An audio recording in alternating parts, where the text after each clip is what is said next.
Hello, so this is Chris from imesh.com, and I have put together quite a mammoth video today. So I usually do quite a lot of videos with lots of tips and tricks. So I thought I'd try to pack 100 of them into one video. Now this video is particularly long and there's 100 tips throughout, and they're not just tips, some of them are basically full tutorials on their own. So because it's quite long, I do recommend you just put it on in the background, whether you're at work, whether you're revising, whether you're in the car, just have it playing in the background. Maybe not while you're driving, maybe if someone else is driving you. Just have it playing in the background, and if you hear something that sounds interesting, just jump in and check it out. So one thing about learning Blender that I've actually found out is that as long as you know that something is possible, you're already halfway there, and then you can research and actually find out how to do it. If you don't know that something is even possible, then you don't even know that you can try to look for that thing if you don't even know it exists. So if you just listen to this whole video and you hear, oh, that sounds interesting, I didn't know you could do that, then that memory is what's the most important part, not actually trying to figure out how you actually do it. So in the future, if you get to a similar step and you think, oh, I remember there is something I can do with this, then you can research it and then figure out how you actually do it. But I've tried to pack many different types of videos into this. So there's modeling, there's rendering, there's lots of rendering and compositing and materials in this, especially because that's more of an interest to me. There's obviously some modeling, also some really fun, like just quick tricks, which you might not know that Blender can do. And right now we do have a huge sale on iMesh. Only once a year we do 50% off, and we have over 2,200 assets. Well, actually, the time of making this, we'll probably have 2,300, 2,400 assets, which is an insane amount of assets for only $75. And you probably won't be able to find an offer like this online at all. And also at the time of making this video, there should also be a course released as well, a course or two, which will also be at a huge discount. So if you have any interest in this and you're looking to purchase it, now is the time. So if it's $75 for 2,400 assets, then that's 3 cents per asset. So I think you'll have a hard time trying to find a better discount for this number of assets. If you are looking to get into ArcViz, or you have some interest in environments or in ArcViz or something like that, being able to get access to a full library that has basically everything that you need immediately is a huge step in your career. And I think it is definitely a huge investment for your own career. Every single professional studio in the world has a huge asset library. If you're trying to make them all yourself, it's a great learning experience, but to take it professionally, you need to be paying for paid assets and get your own library so you can make a variety of different renders for customers, which look much more professional and realistic. So yeah, that's about that for that. That's about that for that. That's about that for that part of that intro. Let's jump into the video.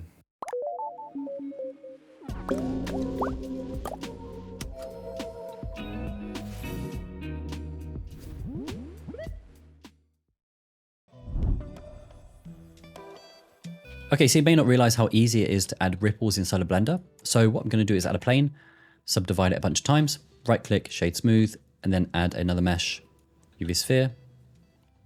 Right then, for this object, I'm going to go to the physics tab. I'm going to enable dynamic paint, canvas, add canvas, set surface type to waves. Then for this object, I'm going to do again, dynamic paint, set this brush, new brush.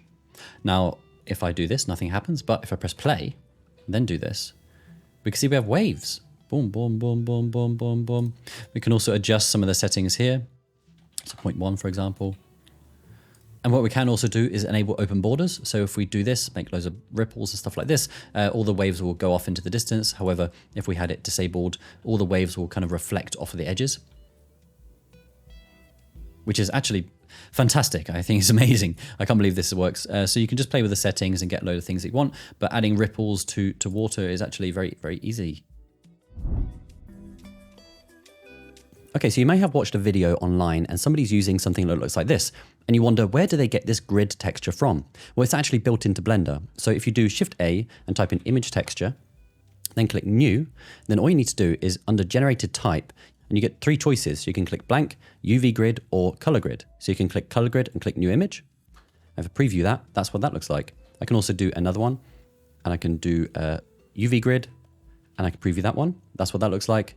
And then the other one is just a blank one ready for baking or something like that. So that's how you create these grids. Okay, so the next point is adding dust to your objects. Every single object in the world generally has some level of dust on top. Just look around your room. I'm sure you'll see tons of dust everywhere. And you might have made a model and it looks very, very good, but you think, it's missing something. It's probably missing some dust. So over at iMesh, I have this asset for free. If you go to the free category, and you can download this asset, and it actually comes with a node shader here, which you can actually use into your other objects as well. Generally, you just need to plug the color into here and the gloss into here, and then plug those color into the color, gloss into gloss. I've actually done something else here anyway.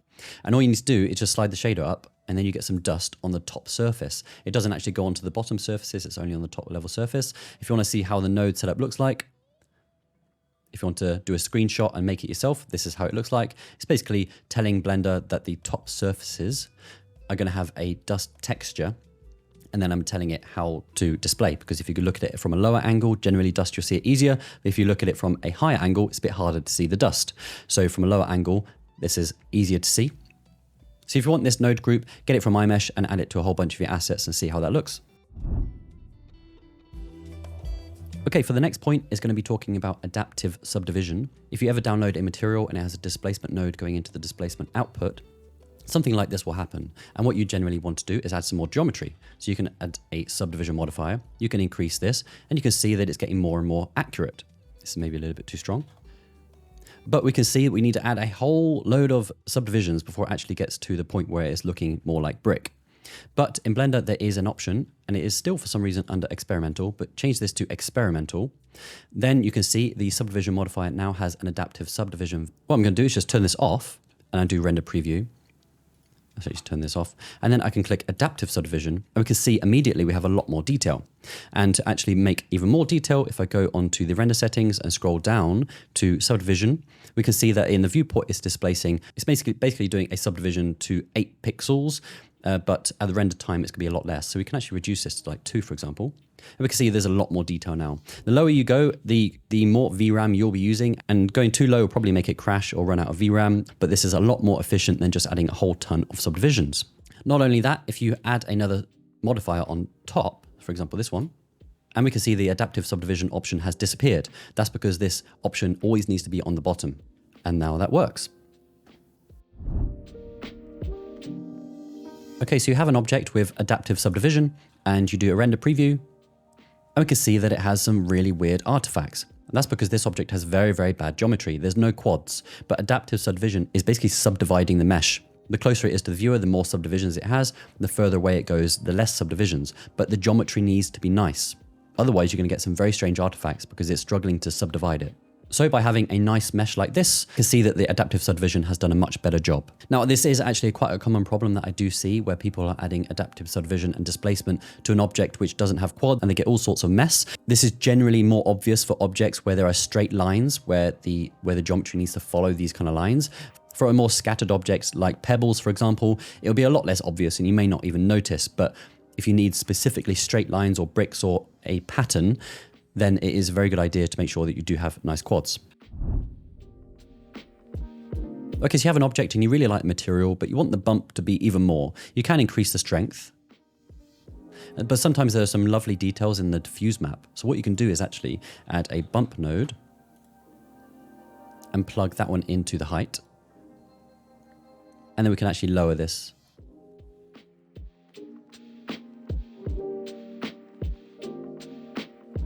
I could actually start pulling out some more details from the actual diffuse map. This bump node, I feel like people don't really use this very often. They always just use the normal map, but you can actually get a lot more information into the bump if you needed to. Okay, this is quite a simple tip, but make sure that you're using bevel. You've created a nice object and you think it looks really good, but it's missing something. There's not a tiny highlight on this edge. If I add the bevel modifier, we can see all this extra detail that has now appeared on all these edges. Make sure that you use a bevel modifier. Every single object in the world generally has some sort of bevel, so make sure you add some to your objects. Look how much nicer these details look compared to when it's turned off. Okay, so you have a chair scene, for example. You have a bunch of 3D objects, you duplicate them. Let's say we're making like a dining table scene, and then you hit render preview. Now we can see all the objects have been duplicated, but every single one has the exact same UV layout. Now that's never going to be the case in the real world. Let's say there is a wood grain. The wood grain on every single object will be slightly shifted. So we can actually do that quite easily. So what I'm going to do is add a object info node. I'm going to add a math node. I'm going to multiply that. And then I'm going to plug that into a combine XYZ. Plug this one into here. And then I can just plug this one into here. You can actually probably do both if you wanted to. Doesn't seem to make much difference. Then you can just slide this up. And now we can see that these are all randomized. So if I unplug that, we can see that it is all regimented. If I plug that in, we can see that it's all shifted. And you can just keep playing with these values until you find like basically a seed that you like. And then you're good to go. I'd recommend you doing this for most objects where you duplicate them, whether it's chairs, leaves, lamps, tables, or toys. Now this does add a lot of realism because it adds a bit more variety to your scene, and people do forget about this, so make sure you include this. Okay, so we do have this scene and it looks very, very nice. However, the rotation for every single object is exactly to a degree. So these are going to be 0 degrees, and this is going to be 180 degrees. This is absolutely machine perfectly accurate. This is never going to be the case. If someone's going to be pushing the chairs into the table and then taking a photograph, they're never going to be as accurate as a robot. So what you want to do is just select all the objects, press F3 and just type in Randomise Transform, go to here. And we can get this options down here, and then we can just randomize a whole bunch of things. So what you can do is just randomize the location very slightly, something like this. You can also randomize the rotation. Now, as these are chairs, they're not going to be sitting like this, but you can randomize the Z-axis, and you can just randomize them all, something like this. And that, even if it's just a few degrees off, this is somebody trying to place them as accurately as they can, and they're still going to be a couple of degrees off, but that is already added a lot more realism and randomness to the scene, where it's going to be convincing to the eye that this will be a realistic render. And you can also randomize the scales as well if you wanted to. If it's like something like plants, for example, this is very, very good just to add a load of variety.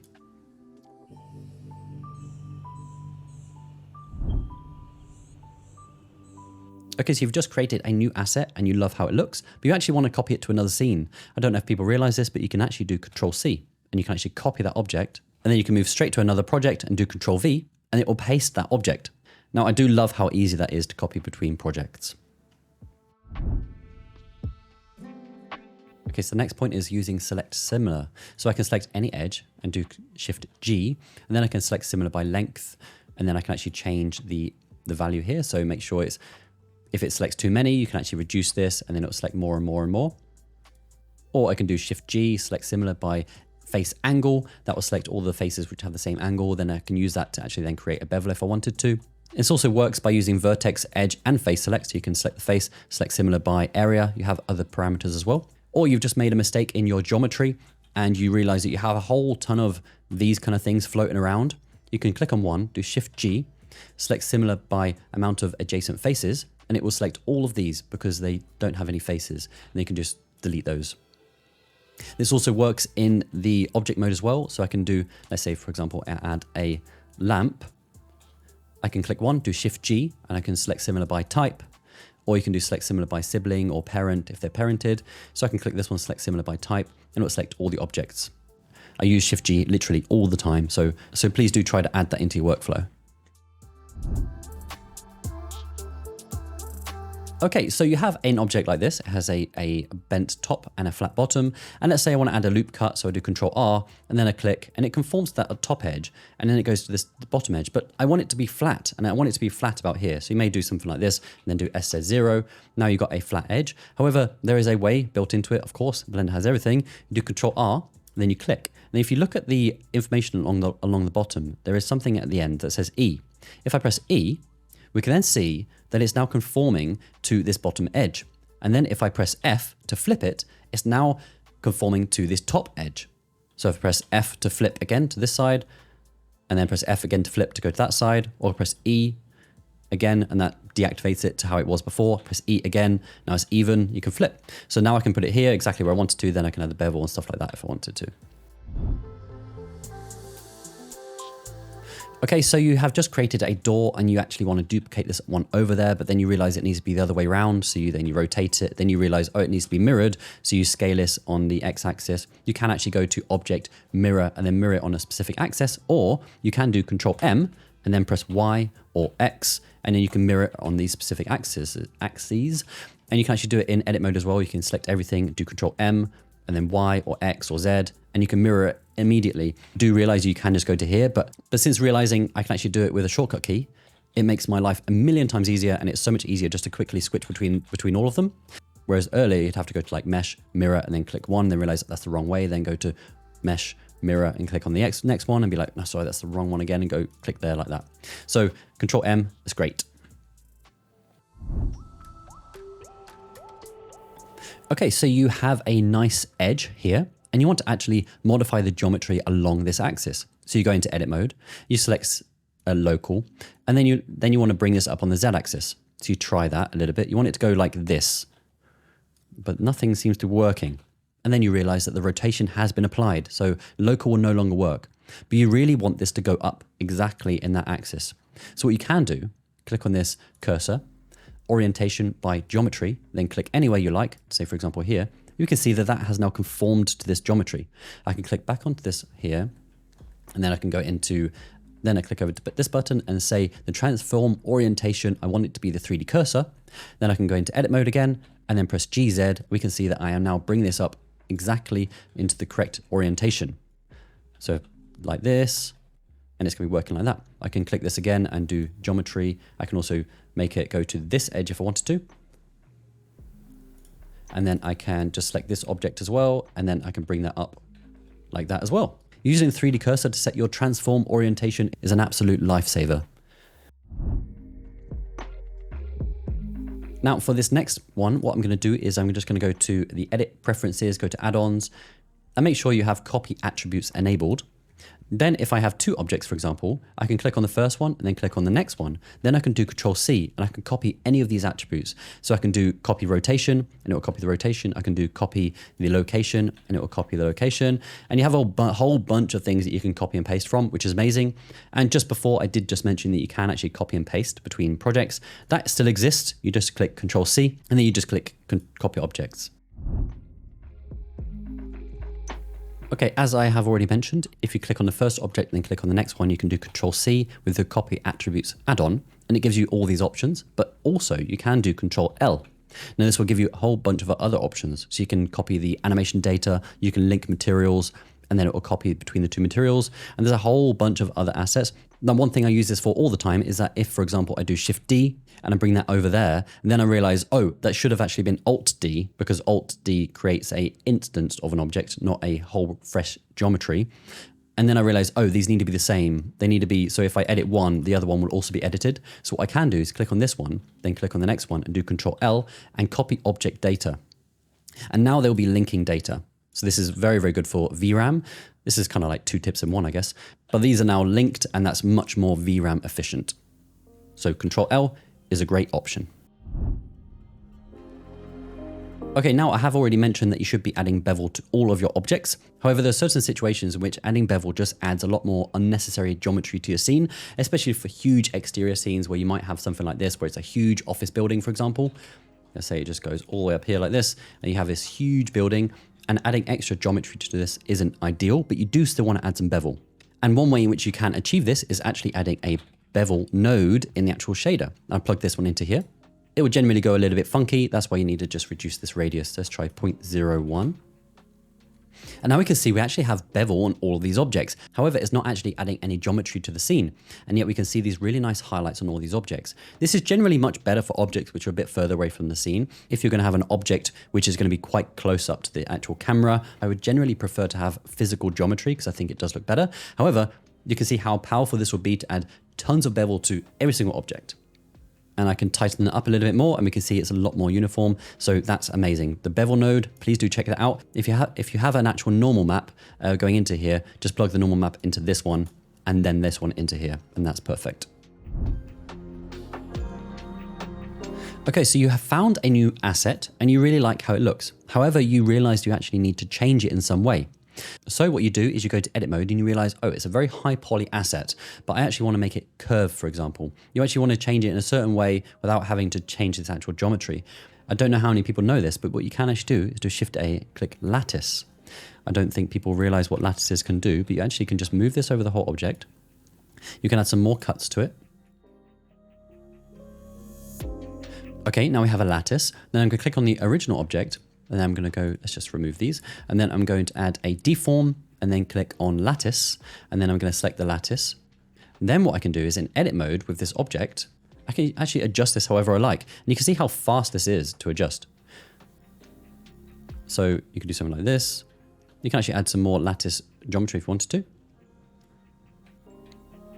Move this around, and then you immediately have a completely warped object, which is incredibly fast to do. So all this geometry, which is a very high poly asset, it can actually be a little bit slower. So you can actually see a little bit of lag when I'm actually trying to adjust this proportionally.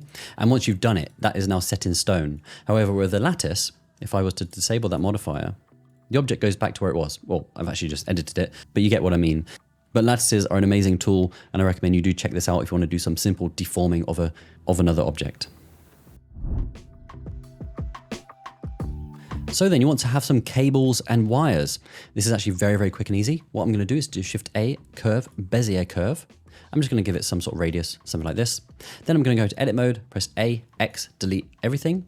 I'm going to click on this button here, then click on surface, and then I could just draw over the surface.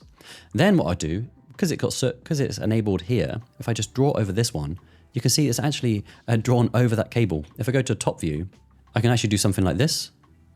We can see that the cables are actually conforming to these actual surfaces. So you can actually go crazy, add a whole bunch of cables all over the scene.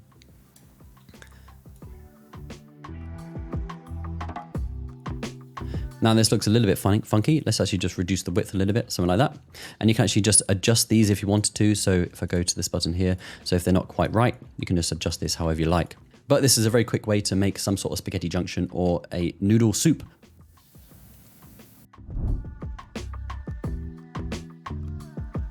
Okay, so you have one object and you do Shift D, Y, and then you duplicate that a whole bunch of times.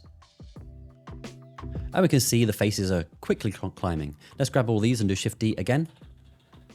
And we can start to see that my computer is starting to say no. Okay, and that has now crashed and my viewport is incredibly slow. I don't even know if my computer's actually going to be able to record this, but this is incredibly choppy and slow to do. So this is how many objects are in the scene. Okay, so there are 377 objects and I did Shift D. Now what I'm going to do is I'm going to delete all of those. There we go. So now my computer has now saved its life. So what I'm going to do this time is I'm going to do Alt D, Y. And now we can see that the number of faces is not climbing. So I can do Alt D again.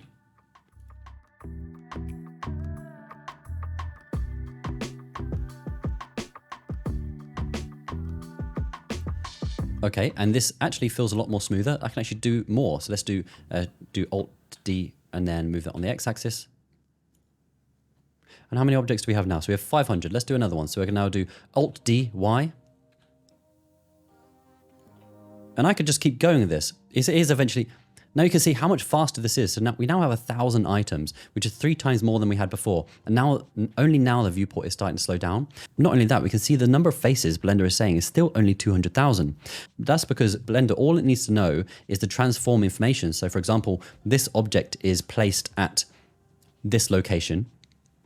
And this object is placed at this location, but it knows that all it needs to do is calculate the one geometry of one of them and place that geometry where the new location is. So instead of having to create a brand new geometry for every single object, it's a huge optimizing feature that allows us to create thousands and thousands of assets, but only have a minimal VRAM usage. If you are not doing Alt D on your objects, which are all exactly the same, then you are doing something wrong. But of course, my viewport is starting to slow down, because there is a lot of things it is still trying to do in the viewport, but in render time, it's going to have no problems at all.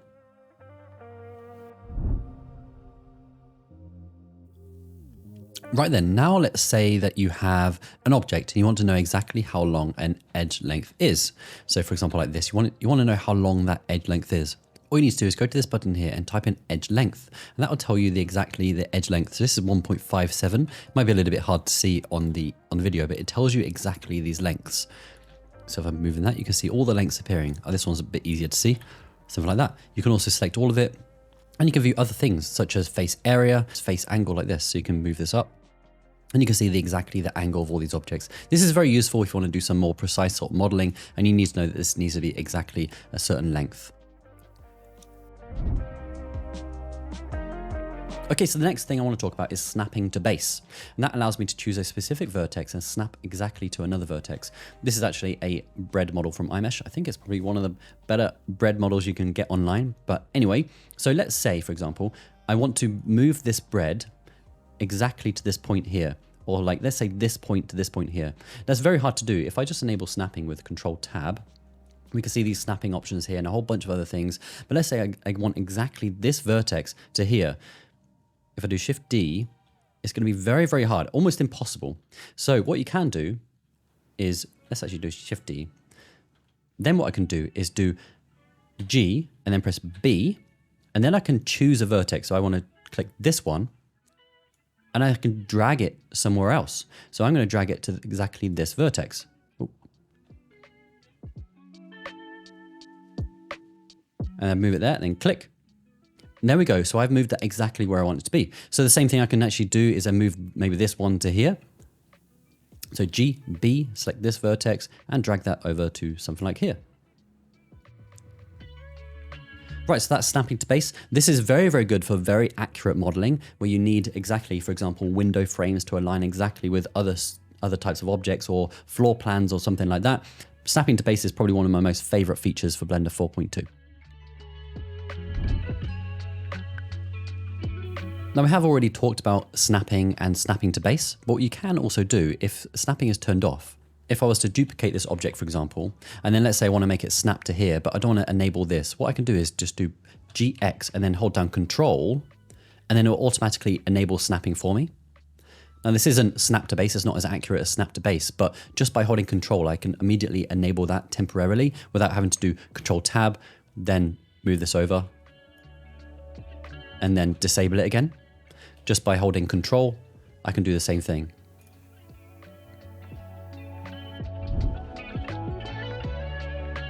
Okay, so you have an object which has bevel and you want to remove the bevel. This is generally quite hard to do, but there are some add-ons which can do it for free. So if you go to this website, for example, there's one called Mira Tools, and this tells you where you can download it.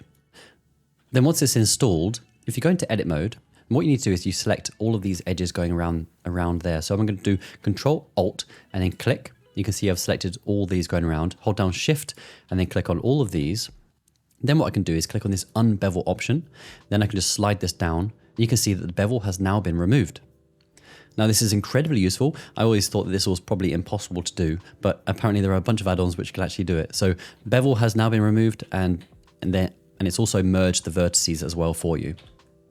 So Unbevel, amazing tool. So Mira Tools, Unbevel is actually amazing.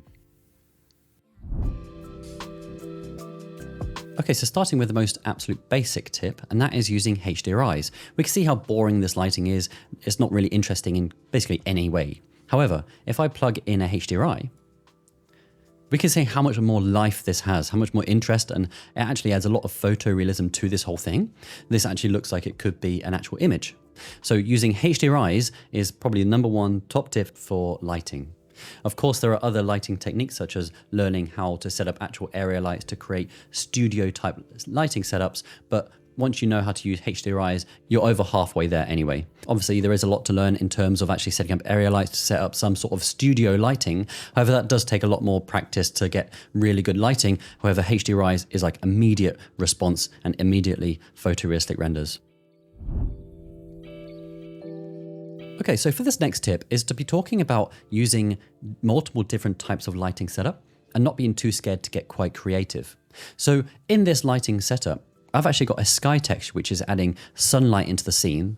So if I turn that one off, we can see that the sun has now disappeared. I can bring that back.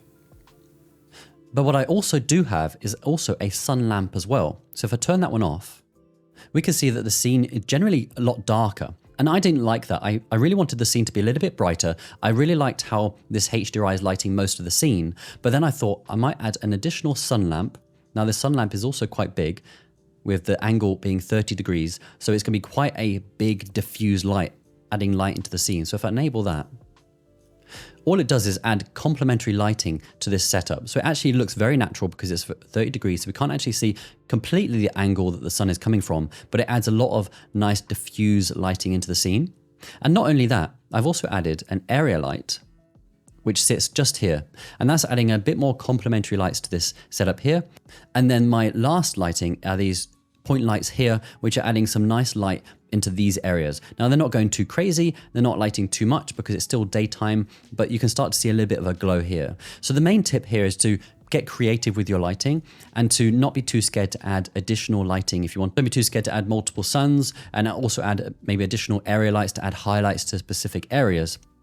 And to get creative, don't just get stuck with using one HDRI or one sky texture and then leaving it at that. If you've got hanging lights, are they adding any light into the scene? Are there any areas which you want them to be a little bit brighter? Maybe you can add another area light, or maybe you can add another sunlight. But in general, don't get stuck on just using one type of lighting. Right then, the next tip is actually to be using different times of day to benefit your render. So I do see a lot of times, I've actually disabled the sunlight for this just so we can get a better idea. So I do see a lot of renders where the sunlight is basically coming in just at this angle here. So the sun is coming in at quite a high angle and it's only touching this much of the scene. And then the rest of the scene isn't very illuminated. We've lost some really nice shadows on the wall. I think this area does look pretty realistic, but then the rest of the scene needs to be illuminated in other ways. So maybe there can be light coming in from this side, but it's a lot less dramatic. However, choosing lighting which is kind of more towards an evening setting usually adds a lot more drama and a lot more interest to the scene. So for example, using this sky texture, what we can see here, by lowering it so far, we can start to get a sunset scene in here. And usually I do find that in the evening or morning times does create the better lighting. So you've just added your sky texture and you're not sure what lighting you should choose. Try an evening or a morning scene and see if that creates a much more interesting shots for you. And also, bonus tip, try to add some leaves or trees into the background so it adds some really nice shadows onto the back walls. Okay, so for this next tip, and that is going to be talking about adding some IES lighting into the scene. Now, if we have a look here in this option we got here from iMesh, what we can do is simply drag these point lights to point wherever we want it to be. However, we can see that the lighting is very, very boring. So if I click on the point light, and what you do is go down to here and click Use Nodes, and then in the node setup, what you can do is add an Shift A IES texture. Now, I already have one here, and basically what it looks like, if I go to the text editor, click on this one, it's just basically a series of numbers, which basically tells it the shape of the light that it should be. So if I plug that one into strength, we can see a much more realistic representation of the lighting.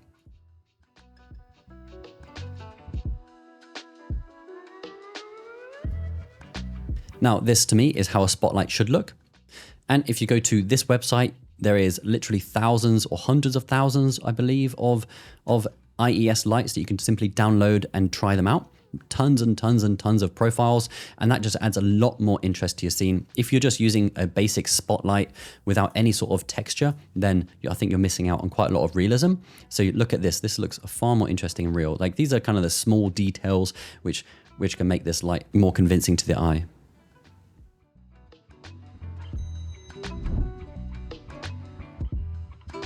Okay, so inside Blender, I do sometimes find that the glass doesn't look quite as accurate as it maybe can do. And especially for something like an office building, quite often office buildings in the real world, they have some sort of film over the windows to prevent too much light from getting in. And you'll see sky rises, and they often have windows that look almost like mirrors. And you might be wondering, how can you achieve that effect?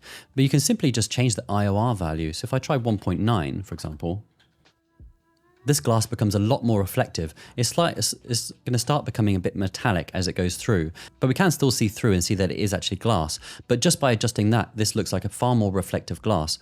Now, I actually started adding that to a lot more of my glass in general scenes. So for this one, for example, so this IOR value, this is actually a node setup that I created, but that is referring to the same IOR input. And by default, I believe it's 1.45. But what I found was that this just looks quite dull. It wasn't giving me the reflections which I was looking for. So I just increased that to 3. Now we can see there's a lot more reflections going on in the glass. Now this is maybe a little bit too much, but I do love the effect that it is creating. And I have started finding that I've just started adding a bit more IOR, a bit more to my glass, where I want it to just look a little bit more shiny and really pop. And adjusting that has been working for me quite a lot. So do experiment with that. Don't go too crazy. It does eventually start looking like a mirror or metallic. But it's just good to know. It's just something to experiment with. Now this one is also often forgotten, and that's actually using some glare in your scene. The amount of times I see people finish a render and there's just no glare, whereas usually in real life there's always going to be some sort of glare from various objects where maybe some light is reflecting off of here, or even just a tiny leaf is just reflecting perfectly to the camera. There should be some bit of glare. Now the beauty with being Blender 4.2 is that you can actually turn the compositor on all the time, and that allows us to in real time adjust glare in the scene. So I can actually tweak this and add some glare to make things pop. I don't want to go too crazy, but just making some areas kind of overexposed like this and they kind of spill over to the other objects. It's just a really nice effect, and that's just generally what a lot of people are used to seeing in photography. And here I've got a mix of two. So this one is going to add some streaks. If I go up close, it will actually start looking like a bit like a star. But I do find that mixing different types of glare adds a bit more realism. It would be great if Blender does introduce like a physically accurate glare node, specifically how cameras work, rather than these, which feel a little bit hacky. But anyway, have a play with mixing multiple glare nodes and see what effects you can get. But always try to add a little bit of glare to your scene and don't go too crazy with it. Okay, the next thing I want to talk about, and that is white balance. And I'd often see renders that look a bit like this online, where generally they have orange sunlight coming in, all the objects are kind of orange, these lights are orange. So the whole scene kind of feels like it has a very orange or very warm feel, which often can look quite nice, but with moderation. You don't want it to all to look too orange. Now, luckily, inside of Blender 4.3, there is actually a new option called white balance. So if I enable that, I can actually tweak the white balance. So if I bring this down all the way, it gets much colder or blue. If I bring it the other way, it gets much warmer or more orange.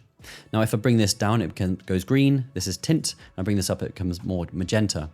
So what I want to do is basically bring this value so that I try to make these white areas appear more white rather than with the orange hue. Then that will mean that the general colors of most of the other objects should be more accurate. So if I start bringing this down, and I feel like something like this is actually closer to what it probably should be.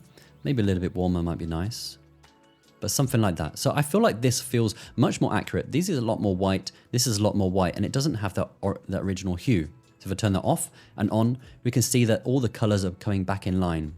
Now, luckily, this is actually an option inside of Blender finally. I'm so glad that they finally brought this in.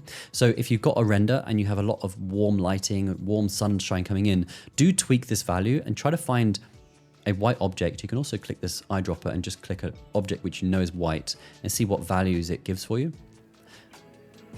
Yeah, so I feel like, I think maybe this one was probably closer to what I was looking for.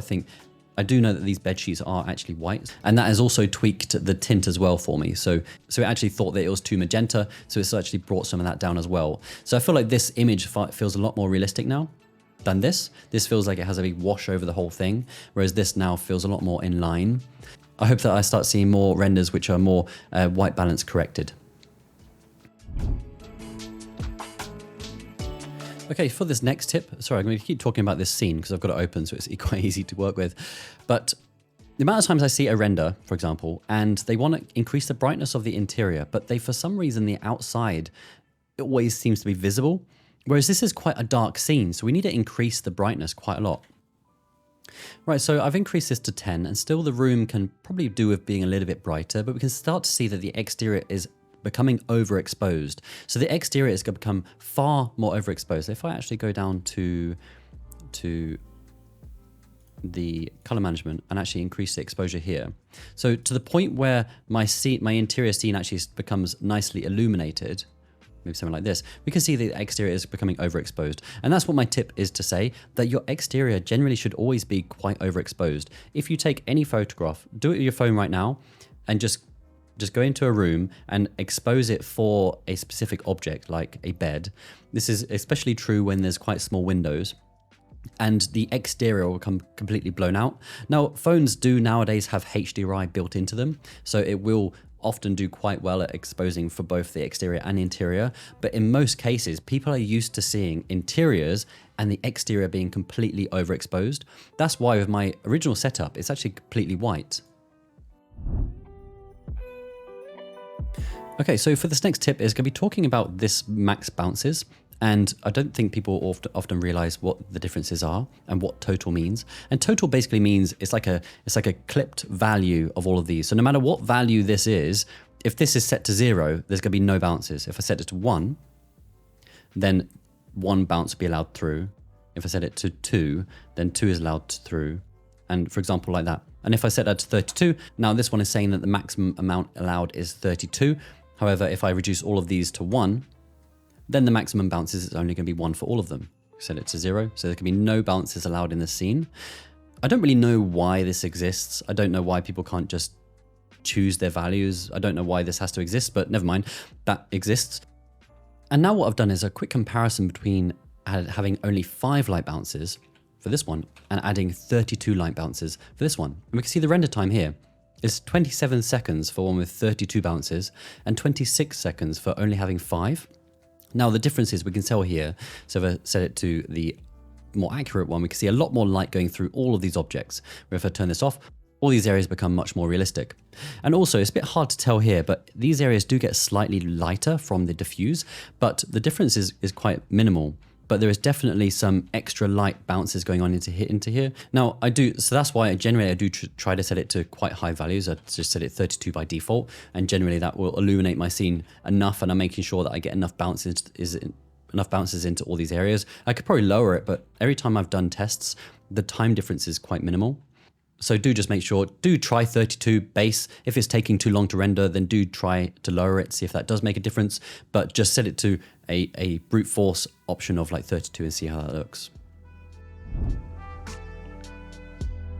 Okay, the next thing I want to talk about is actually a paid add-on, and that is Photographer.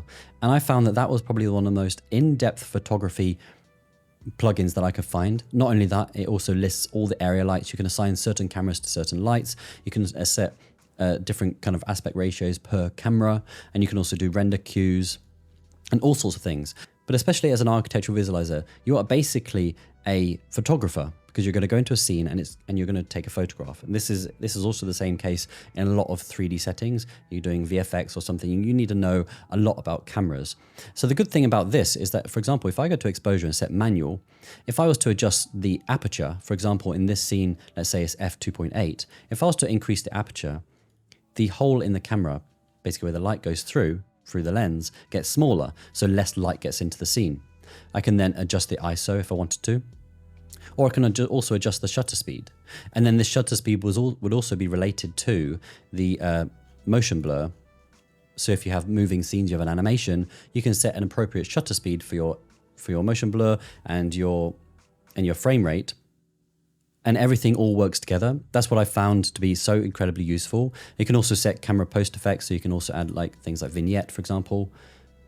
So turn that on, you get start to get a nice little frame around the scene. You can also enable streaks and bloom. There's all sorts of basically unlimited amount of things that you can do. And I do find that I always come back to this time and time again. One of the most useful things that I found in this add-on itself is actually clicking this button here. And I can choose very quickly where I want the focus point in the scene to be. So if I choose here, then this area is going to be in focus. Whereas if I do this point, I can choose that area to be in focus. You can also set an aperture track. So if I was to click on this object, for example, and let's say it's an animation and this car is moving, this car will always be in focus because it's now added a little tracking cube there. So if I was to move this car, we can see that that now follows it. So that's incredibly useful. Sometimes if you're doing an animation and things are moving and you want certain things to be in focus, sometimes you have to tweak things in different ways and it's kind of hard to do, but just by assigning this object which sticks to it very, very quickly through this panel makes it so incredibly useful. So this is a paid add-on, unfortunately, but it's worth checking it out, and then at some point maybe you can get around to purchasing it.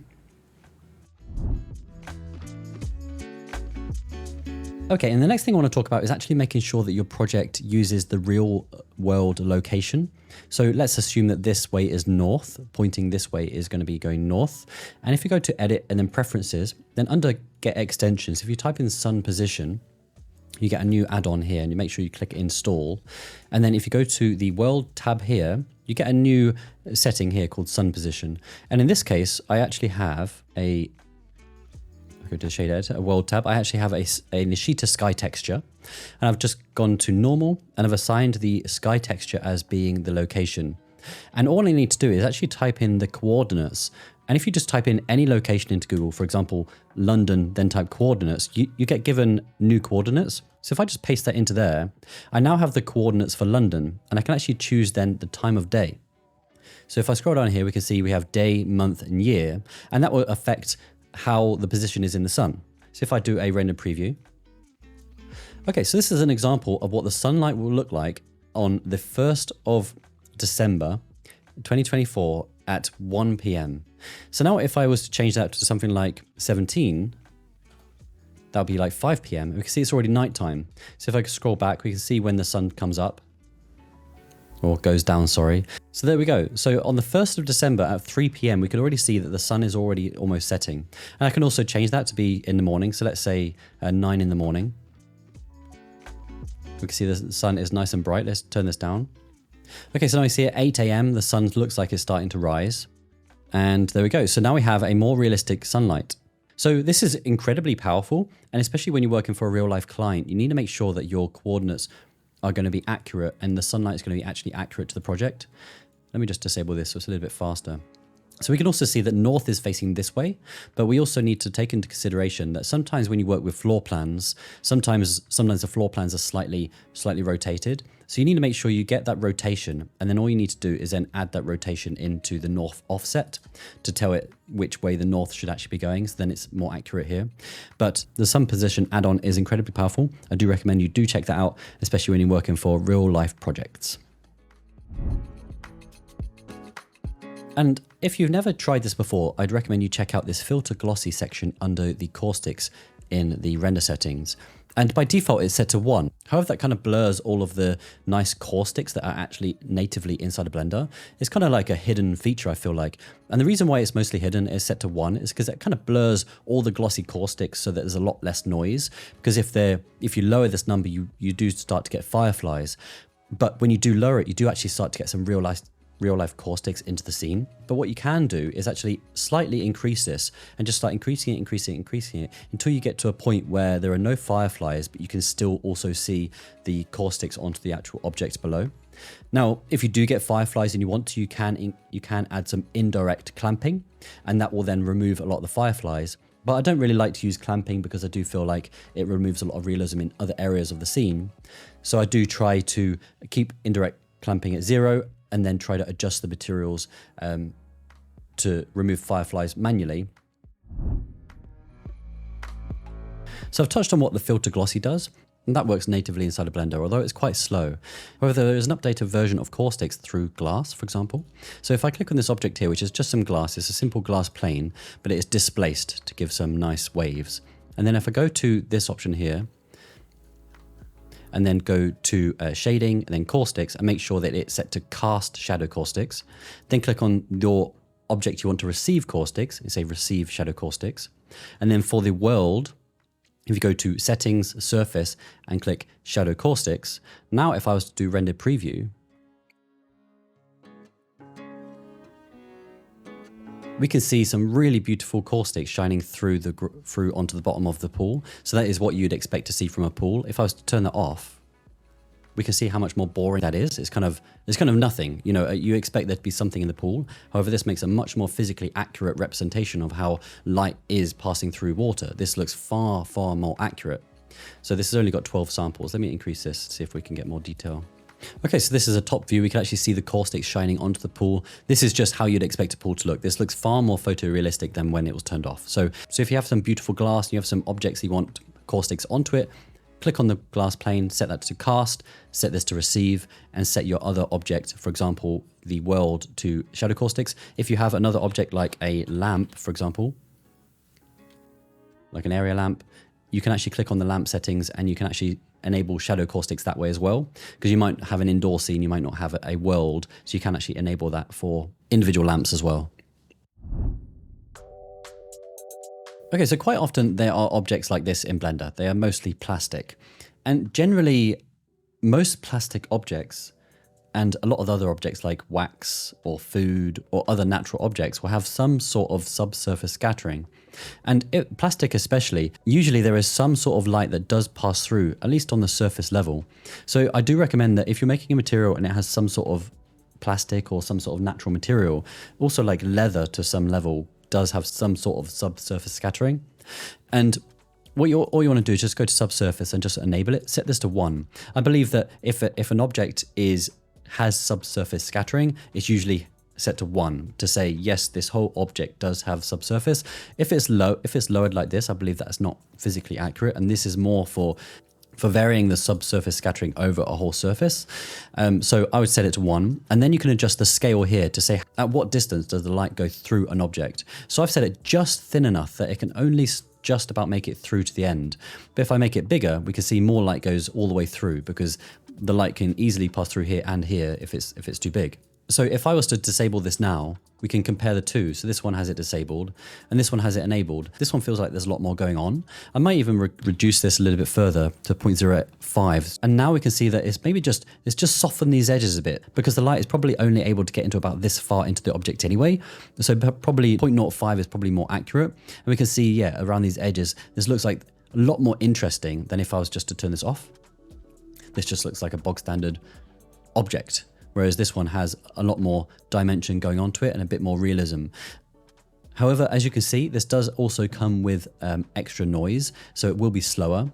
So for this actual object on iMesh, we actually have turned this off just for your speed. But if you want to just slide this up, you can get this effect here. Also, we have radius, and I believe this refers to red, green, blue. So for example, if I was to click on this one here, red, green, blue. So if I was to turn this down, we get more blue light going through. Turn this one down, we get more green and magenta. So if I turn this up, that's green. If I turn that off, you get more magenta. And turn this down, you get more yellow. Turn this up, you get more blue. So this is kind of, I don't know why they've done it in this way. Why couldn't it be labeled that way? It'd be a bit more easier to understand what's going on. But by default, that means that the light going through here is going to be white. So if I want the light to go through this object and the inside of this object is a different color, we can then change that. So now the light is coming through, and now we can see that there is a blue hue around the edge. Whereas if I turn these down, we'll then see red, because now there's only going to be red slider, just like if we turn these ones down like that. Right now just to enable denoising, and we can see this has smoothed everything out. We can see a nice little halo around this whole object. It has a bit more variety to this object. So basically, if you're making a material, do not forget about subsurface and just set it to a really low value. Maybe just make the edges a little bit softer if that object does actually have that, especially for soft plastics like this. You can imagine if you hold something up to a window and you feel like there's some light coming in through just at the corners, then add some subsurface. You're going to get some more realism. Okay, so the next one is talking about light portals. So if you have a room with quite a small window and you've got all the light trying to come in through that small window, which is often the case with ArcViz anyway, where you often have quite a small window where all the light needs to come through. Now, if I was to do a render without any light portal, we're going to end up with a lot more noise than if we were to use a light portal. So if I go to this one here, and then all I'm going to do is do Shift S cursor selected, Shift A, area lamp. I'm just going to scale that down, rotate that the other way. So then that light is pointing into the window, and to go to here and set that to be a light portal. And now if I was to do a render, the noise would clean up a lot faster. So I set the noise to be 56 samples. So if I go to the render result, so we can see this one has the light portal and this one doesn't. So we can see how much noise has been cleaned up simply by adding a light portal into the scene. You're going to need far less samples just by adding that there. Now, the bigger the window, the less effect the portal has, to the point where actually if you have a very big window opening, probably this whole wall, and you add an area light there, it's probably going to have the inverse effect, and it might actually slow your renders down. So if you have a big opening like this, I'd recommend doing a test with and without the portal and see if it actually has an effect for your scene. But don't forget that portals exist. Okay, so a gobo is basically a plate which sits in front of a lamp, and that lamp projects light through that plate, which casts shapes onto the floor. It's kind of funny, these are actually our iMesh ones. So quite often in ArcViz scenes, it's quite nice to project some light through some trees onto your background. So for example, this one is from iMesh, and this is in our scene. And for example, let's say you have some sofas over here. What you could do is you could project these lights,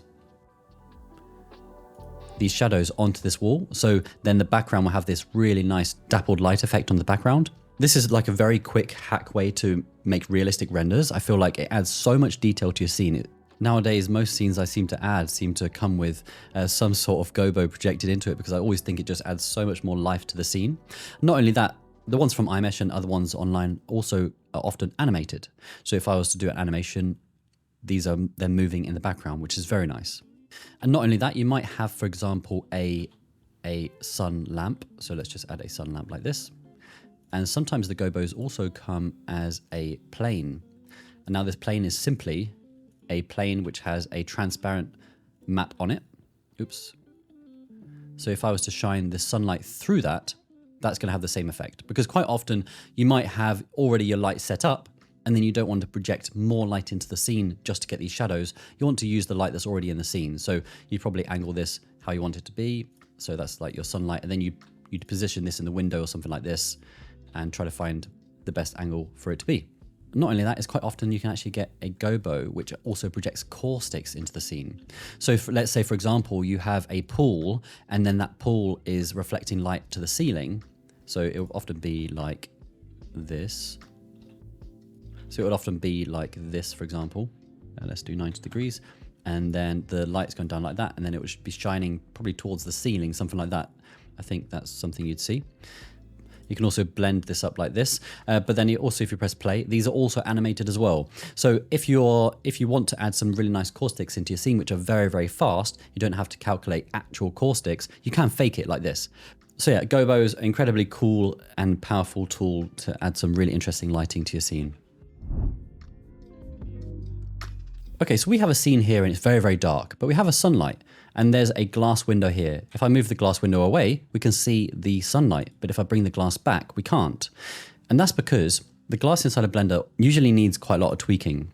And there is a quick hack to fix this. So all I want to do is add a light path node. I'm going to add a mix shader. Then I'm going to add a math node. I'm going to set that to maximum. I'm going to say is shadow ray or is reflection ray, and I can plug that into here. And then I'm going to add a transparent node and plug that into here. Now we can actually see the sunlight. So what we're trying to say is that visibly we want it to look like glass, although it's kind of a weird environment, so it looks a little bit janky right now, but it's going to look like glass to the viewer. However, to the scene, it's going to be transparent. But this isn't always accurate. Usually glass has some sort of shadow anyway. So what I can do is just add another mix shader and plug this original one into here. And then I can basically tweak how much shadows are going to be. But basically for architectural glass, if you have an architectural render, the exterior is probably going to be quite blown out anyway.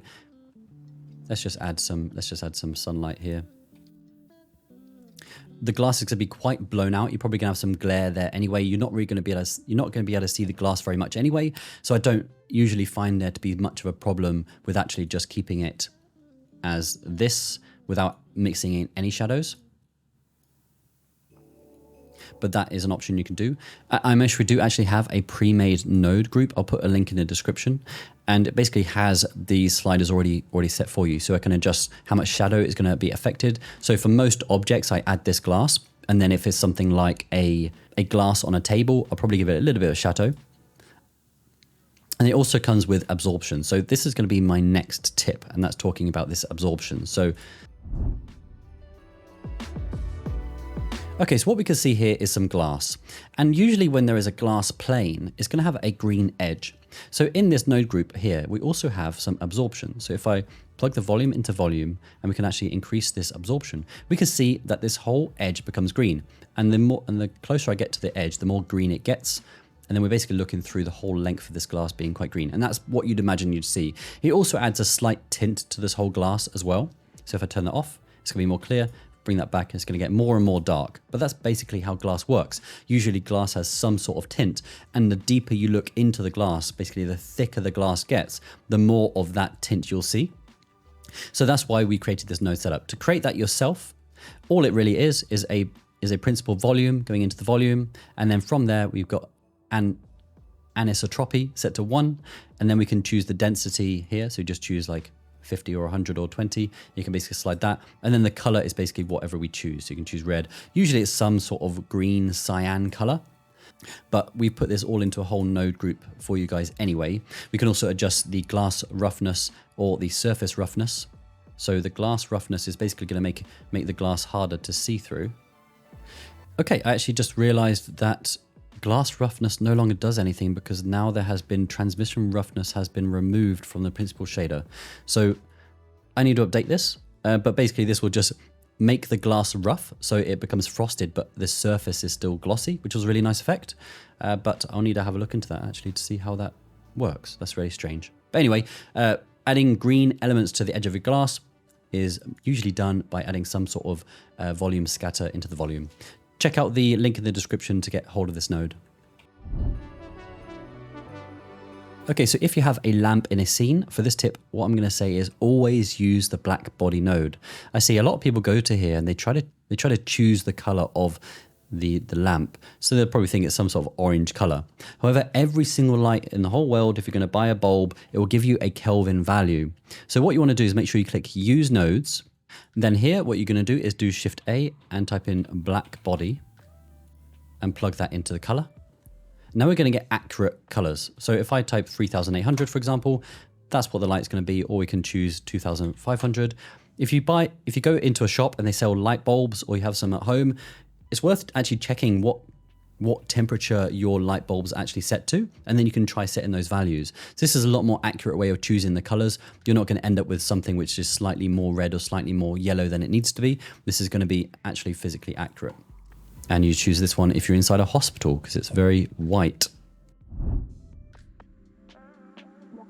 Okay, so I have found a sunlight. I have found an environment and I absolutely love the lighting, but there's just one thing wrong with it. The sun is in the wrong position. The sun is too high, meaning the shadows are not as long as I'd hope. So I'm going to go back to my HDRI library and try to find a completely different HDRI which fits that lighting.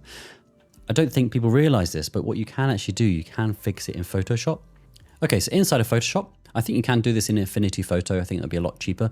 But if you have Photoshop, you can actually do this. So what I'm going to do is just make a selection around the sun with a feather of about 50. I'm going to do, let's actually make that a little bit bigger. Something like this. Do Control C, Control V, and then just bring that down somewhere like this if you want it to. I'm going to press E, and I'm just going to just quickly erase some of this I don't want. Then what I'm going to do is on this layer, what I'm going to do is just make another selection, something like this. I'm going to go to Edit and Content Aware Fill. And this area is good. Let me just erase this mountain. I don't want any of that in there. Let's just bring this up like this, just so we get some of this blue. And then we can see the example like this and click Apply. And OK. There we go, now we've moved the sun. There is a little bit of jankiness going on there, but we can clean that up more if we spend more time doing it. But just for the purposes of this video, we have moved the sun down. So let's see how that looks. Okay, so this is the original, and we can see the sun is all the way up there. And then what I'm going to do is plug in the new one. Now we can see the sun has now shifted all the way down. Now we can see the sun is just over this horizon. Like I said, there is some weird jankiness going on there, but this is going to have such a minimal effect anyway. The main sunlight's coming from here and the surrounding area. But now we get the benefit of both. We have the original HDRI, which we really, really love, and now the sun is where we want it to be. Sadly, it does require Photoshop or some other post-processing program, but I just want people to know that this is actually possible to do if you really need to do it. Okay, this next option is basically a quality of life add-on, which we created actually from iMesh. And this is actually a lifesaver. I use it literally in every single project. And I've had a few people who also told me the same thing, that since they use this add-on, they do not ever stop using it. This is part of our asset manager, but we are currently making a new asset manager, and I hope it's actually released at the time of this video anyway. So I don't know if we're going to make this as a separate add-on than the online asset manager as its own standalone one. But nevertheless, I'm going to put a link in the description where you can get hold of this. And basically what it does is you can choose any folder, and then you can choose any HDRI that you like. And all you need to do is click import. And then what it will do, if you go to world, it will create this node setup here, which you might have seen in my other tips. And then what you can do is you can change a bunch of different things. So you can change the sky strength. So turn the sky strength off. Let me actually choose a HDRI which is lower, so like 4K, because it'll be a little bit quicker. Okay, so this should work a little bit quicker. So what we can actually see is we can see the sun over there, and what we can do is add a mesh cube, and we can just put that here. And then what we can actually do is increase the sun multiplier. So it basically tries to find the brightest value in the scene. And So basically what it's trying to do is trying to find the brightest part of the scene, and it will assume that is the sun, and then you can increase the sun brightness, whereas everything else is staying the same brightness, but the sun is actually increasing. Okay, and then what I can also do is change the diffuse strength, so I can turn the diffuse strength off, so this doesn't have any diffuse bounces, and the same for reflection and background. I've actually done a whole video on this, so I'd recommend you do check that out. I'm going to try to put a link in the description for that as well, but it basically goes into this in more detail.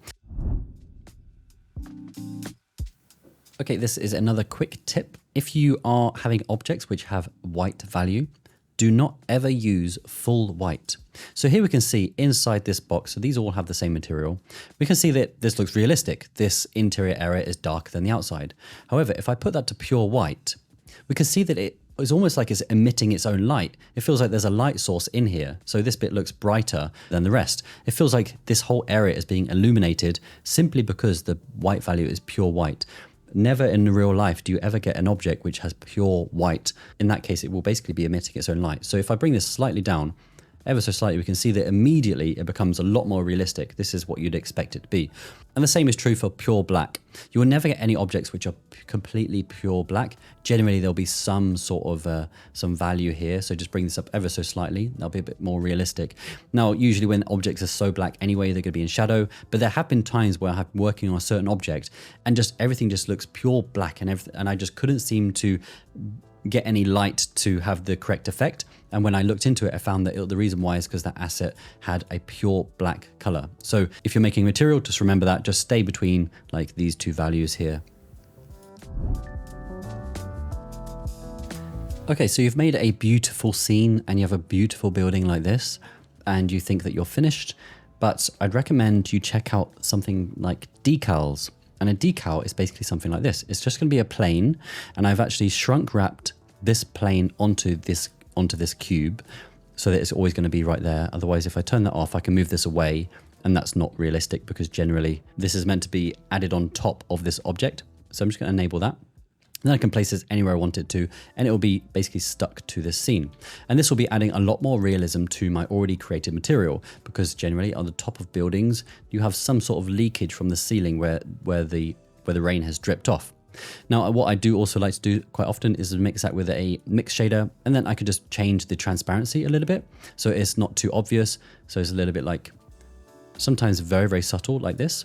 And there's also a whole bunch of them online. For example, if you go to Quixel Bridge, there's a whole ton of leakage decals which you can use. You can download them and you can add them to your scene if you have a subscription. And then all you need to do is just add them to your building. And I guarantee that if you have already done a really nice stucco material or plaster or concrete material for your exterior, and then you add these extra details along the top, I guarantee it's going to look far more realistic. Just don't go too crazy, especially for customers where they have a brand new building and they want to show off the new shiny new building.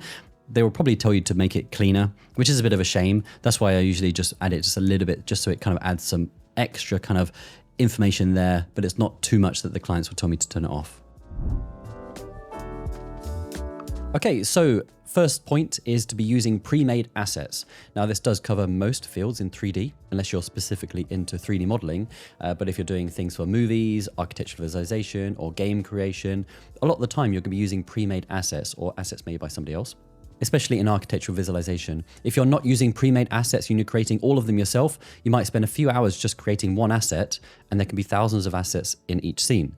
So it's going to take a very long time to create every single asset, which is not necessary. Every single professional studio in the world uses pre-made assets because time is money, and you might be good at architectural visualization, but you might be bad at 3D modeling.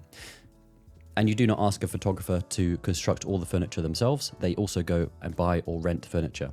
So point number one, make sure to be using pre-made assets. And at the time of making this YouTube video, we will be having our Black Friday, I believe. So this will be half price.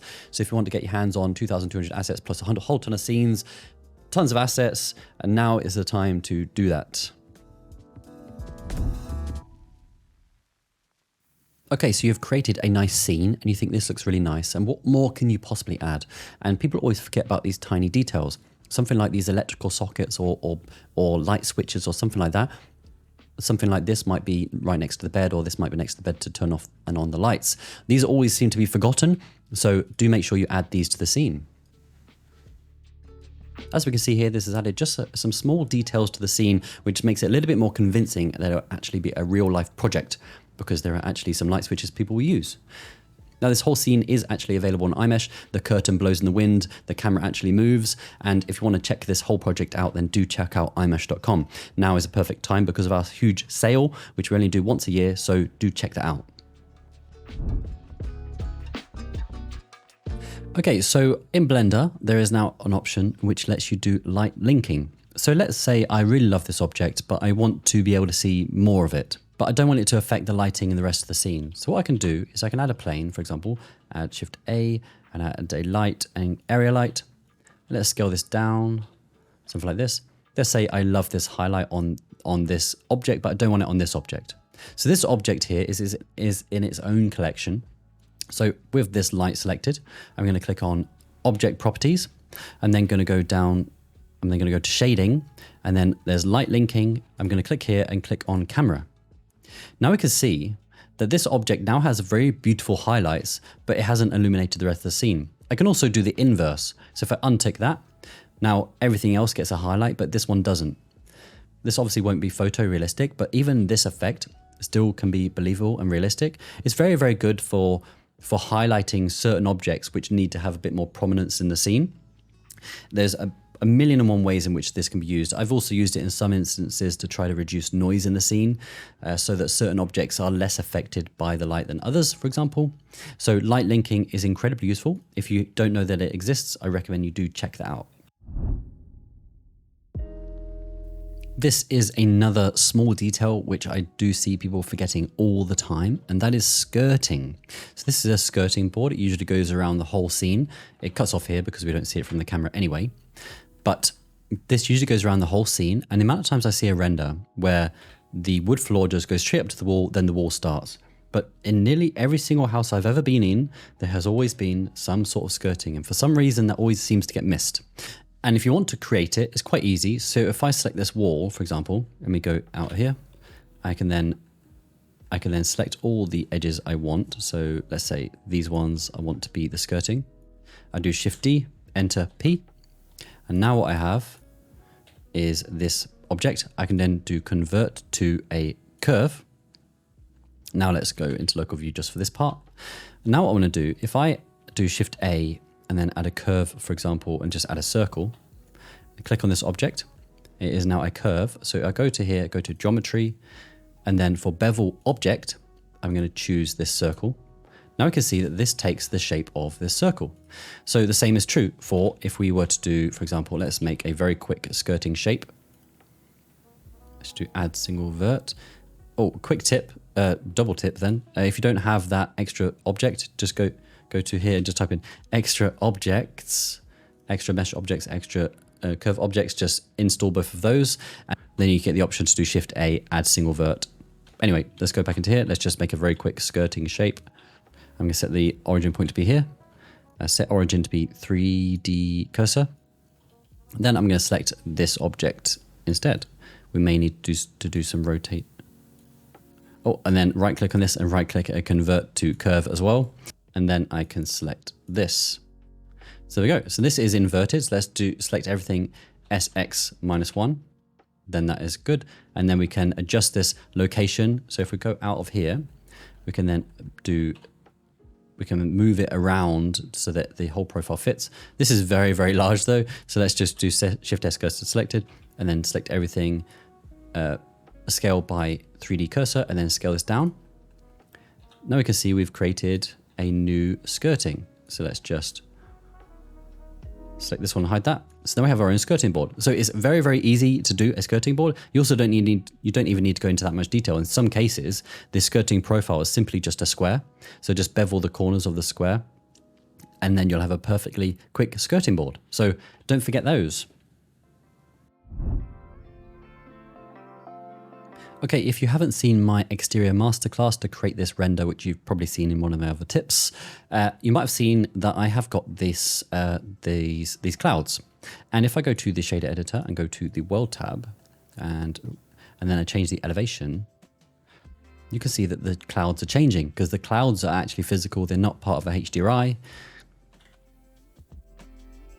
So the effect when using the Nishita sky texture is very, very realistic clouds. It even creates these nice purple clouds at a sunset, which is amazing. So to create that, if I go to the object properties, so if I go to object shader and click here, we have this node setup. So basically just take a screenshot of this and copy these settings. I'm not going to go into each one for these 100 tips video, otherwise I'll be here forever, but just copy this. And then for the actual object, the object is absolutely massive. So it's 50,000 meters wide, 50,000 meters in the other direction, and 2,000 meters tall. Is also located almost 4,000 meters in the sky in these X and Y locations. So it is absolutely massive. So it does cover a lot of space. And also if I go to edit view, make sure that your end is actually further away than the clouds. Otherwise, if it's set to 100, you won't be able to see anything. So you need to increase that until you can actually see the clouds. So there we go. So we have some beautiful clouds. And then also with this, if you were to select this, you can also then tweak the cloud density if you wanted to. And you can also adjust various different parameters here, like scales as well. You can also change the locations of clouds. So you can move them along. So if you want to animate it while also changing the seed value. So there we go. Amazingly quick and very beautiful clouds inside of Blender.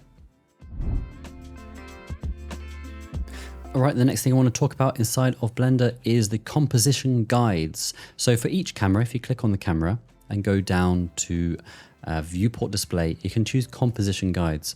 And composition guides are an amazingly quick way to try to figure out where your objects should be placed in the scene. I'd recommend watching some video. I believe at the time of releasing this video, we might also have our theory course available as well, but it does go over a brief overview of what these do. So the rule of thirds, so it splits each image into three. And then basically what the idea is, it's quite nice to have certain main objects that sit along this thirds. So, you know, for example, we could have an object here. Let's say it was another kind of scene. We could have like maybe a mirror image along these areas.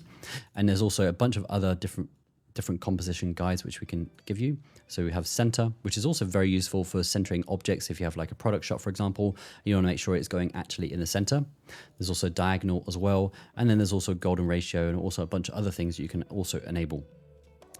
I would recommend enabling them all at once, but it's just good to know. And while I'm actually here, there's also Passepartout. I also talk about this in almost every video. And basically, if I was to set this off like this, you're going to see if I do a render preview, we can now see that it's trying to render the entire image. So you can imagine how slow that is and how unnecessary that is because we can't even see it. So what I do is always set that to 1. And now we can see that it's only going to render this image and it will render much faster. And also by enabling Passepartout, it allows you to concentrate exactly on your frame, for example. Okay, so you have a render and you are going with the camera always at 90-degree rule. So setting the X rotation to 90 degrees. And you want to render this bed. So you put it roughly into the center to try to get all of the bed in there. But now you can't really see top of the bed. So you might move this up, but now the bed is further down to the bottom. And this is quite often the case, a lot of the time, often for product renders, or if you're trying to do a architectural visualization shot where you're trying to get a lot of the sofa in and you like what's on top of the bed or sofa. But you also want a low angle like this, but you also want the bed roughly this area in the frame. So you'd move this up, and then what you can do is do Shift Y, and you can bring this down again. Something like this. So now we can see this is in the center of the frame, and we can also see the top of the bed, and this is exactly what we're looking for. Shift Y is very, very helpful, especially for also rendering exterior buildings. So if the building is very, very tall, you can then shift up to then be able to see the very top of the building there. Because if you just go down to the bottom, you're probably just going to be at the top of the building is going to be up there, so you can shift it up without having to rotate the camera on those axes to be able to look up. So you've just created a beautiful room and you want to move the camera back and you realize that you're going back through this back wall. So then you get this wall and you extrude this out and then you can get more of that wall in and it's just not quite right. There is actually a feature inside of Blender, if you do not know this, and that's called clipping. So if I was to select this camera and then I can increase this clip start value, push it up, we can see we're then clipping through this wall. If I keep going, I'm going to eventually clip through everything. There's nothing else left. So clipping is very useful, especially for small scenes. I do see people where they're really struggling to get the camera inside the room, so they're having to go from a really high angle just to get any of it in, and they do forget that you can just clip through the walls. In nearly every single one of my exterior visualizations, I add plants as much as I possibly can. I find that adding plants is an incredibly good way to finish off your scene. So any number of plants along all these edges, some leaves on the ground, some extra details like plant foliage, all these are randomized, different heights and sizes. In the background, there's also a bunch of trees. There's plants here, there's plants here. I do find that plants for exteriors is an incredibly important step. I do find sometimes people, they do add some plants, but let's say, for example, they had one here, one here, one here, one here, and it just looks very sparse and unnatural. Or for example, they all just look exactly the same. But adding many different types of plants in different orders and different sizes. And also in the background, I do also see sometimes people add maybe like one tree, but you can almost see the horizon. So it looks like they're either on a really high mountain or the background is next to the sea, because it's very rare that you'll be able to see all the way to the horizon with just one tree being there. So if you can see, let's say, for example, this wall is here and you can see past the wall, I'd recommend just populating as much greenery as you can, just fill in that area as much as possible. Here is kind of fine because you can't quite see through it, so that hasn't really been a problem, but where I wanted some extra detail, I have added another tree here. Also, this sunlight coming in through here is having nice contrast between the light and dark area of this tree, which is making all the trees and plants really pop. So for this tip is mainly just to add as much plants as you can get your hands on. I think plants are incredibly important. We do want to increase the library of plants on iMesh. We're actually trying to source some extra creators for that right now. So do expect more plants to come to iMesh very soon. For this next step, all I'm going to say is to download PureRef. It lets you build mood boards very, very easily. So you can put some images together, you can move them around, scale ones, and put them into collections very, very easily. It's such an incredible way to organize your mood boards. So you can categorize them by tables or chairs or something like that. You can make it very visually appealing just simply by being able to place them wherever you want. Now, I do recommend using AI for some sort of reference creation, because sometimes I have found like a couple of images which I liked. Then I asked Midjourney, for example, to generate very similar images to give me more ideas for what a certain space could be. Now, I do not recommend just getting AI to make an image and you just copy exactly that image. I feel like that's a little bit cheap, but using it as some sort of reference, I think, is a good idea. Anyway, my main tip is to download PureRef and also make sure that you are creating mood boards for every single scene that you are creating. It will give you ideas on things and how to make your renders better. Every single professional person will use some sort of mood board creation to get some sort of idea of what they want. So do use mood boards. For this next step, I do recommend that you do learn some sort of color theory. So in every single architectural piece, there will be some sort of colors which will be going into your scene, and you need to know how all these colors do work together. So I have created actually a little video which will be published on a small course on iMesh, which does go over the color wheel, and it talks about different kinds of color schemes and information like that. There is also videos online which do also talk about color theory in quite a lot of depth. So I do recommend, if you are looking to get into some sort of design, 3D, architect visualization, any sort of design career, I do highly recommend that you do learn some sort of color theory. It is going to be incredibly important, and you do notice the renders which are made by people who do have some sort of understanding for color theory. They are able to more accurately pull their renders together to make all the colors work together, and it just looks far more professional. So color theory, do learn the color theory, at least the basics. Okay, and now for this tip. If you're looking to get into ArcViz or just learn general tips about Blender, I do recommend you check out iMesh YouTube channel. And we have gone over a whole bunch of things. We also include almost 3-hour-long full courses, and we have multiple of those. We've got another one here, 2 hours long, which is going over the full workflow for creating this render, a whole beginner's guide. We have a whole plethora of videos which go over various different topics and information. We also have just a bunch of just beauty style animations, which you want to be, if you want to be inspired a little bit. These are actually foods available on iMesh. But yeah, I do recommend you do check out our YouTube channel, because I think that you can definitely learn something. if you have not already learned at least a few things from this 100 top tips video so far. And for this next tip, all it is simply going to be telling you to do some sort of storytelling in your renders. So you want to try to create a story of the kind of person that lives somewhere. So who lives in this space? Like, what is the kind of aesthetic that they like? Do they actually live here? Or what do they like to do in their spare time? For example, they might like to sit down and have a glass of wine, for example. So put a glass of wine on the table, show the little story that they were sitting there. Maybe the door to the back area, where this one, maybe that's open, and maybe some also drinks are over there. Maybe there's just been a party or something. Some sort of storytelling is an incredibly useful tool in architecture visualization to make the viewer be interested in what they're looking at. So they want to be able to keep looking into it and keep finding more things which interest them. So for example, we could have some half-cooked food over here, or maybe we could also put some shoes just here. So someone's just walked in, taken their shoes off, and then they're just having a glass of wine. Something to bring the user into the image, to kind of imagine themselves being there. And I just realized the hinges are not there. Anyway, the user should be interested in what they see, and they can imagine themselves being there. That's super important, especially in ArcViz, when you're creating an image for a client and they're trying to sell it to a certain person. You're trying to sell the life that someone's going to be living there so they can imagine themselves living in that space.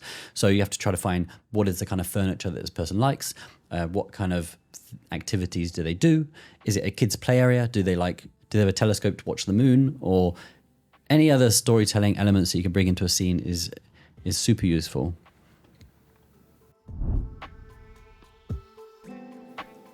And for this tip is to be not scared of faking your scene.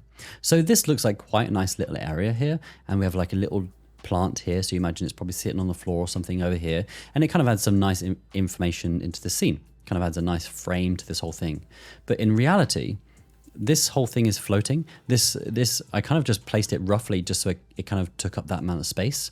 And quite often in scenes, a lot of things will be floating. So this is floating as well. It's simply for the composition and simply for the render.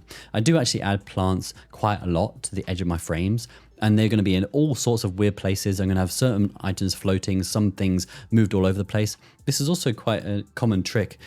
This is also a common trick you'll see in high budget animated movies, that a lot of these scenes are kind of rubbish in the background, but to the camera, they look great. And no one is going to question it. Like, wait, where actually is that plant exactly? Because in this plant is going to be slightly out of focus, going to be not necessary detail, or no one's going to look at it and think that it's wrong.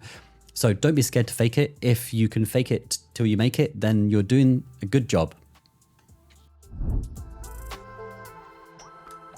Okay, for the next tip, it's very simple. The camera should always be rotated 90 degrees like this, so that all the lines are exactly straight. So I do see a lot of renders which do look like this, where everything is slightly slanted and the camera is kind of looking down.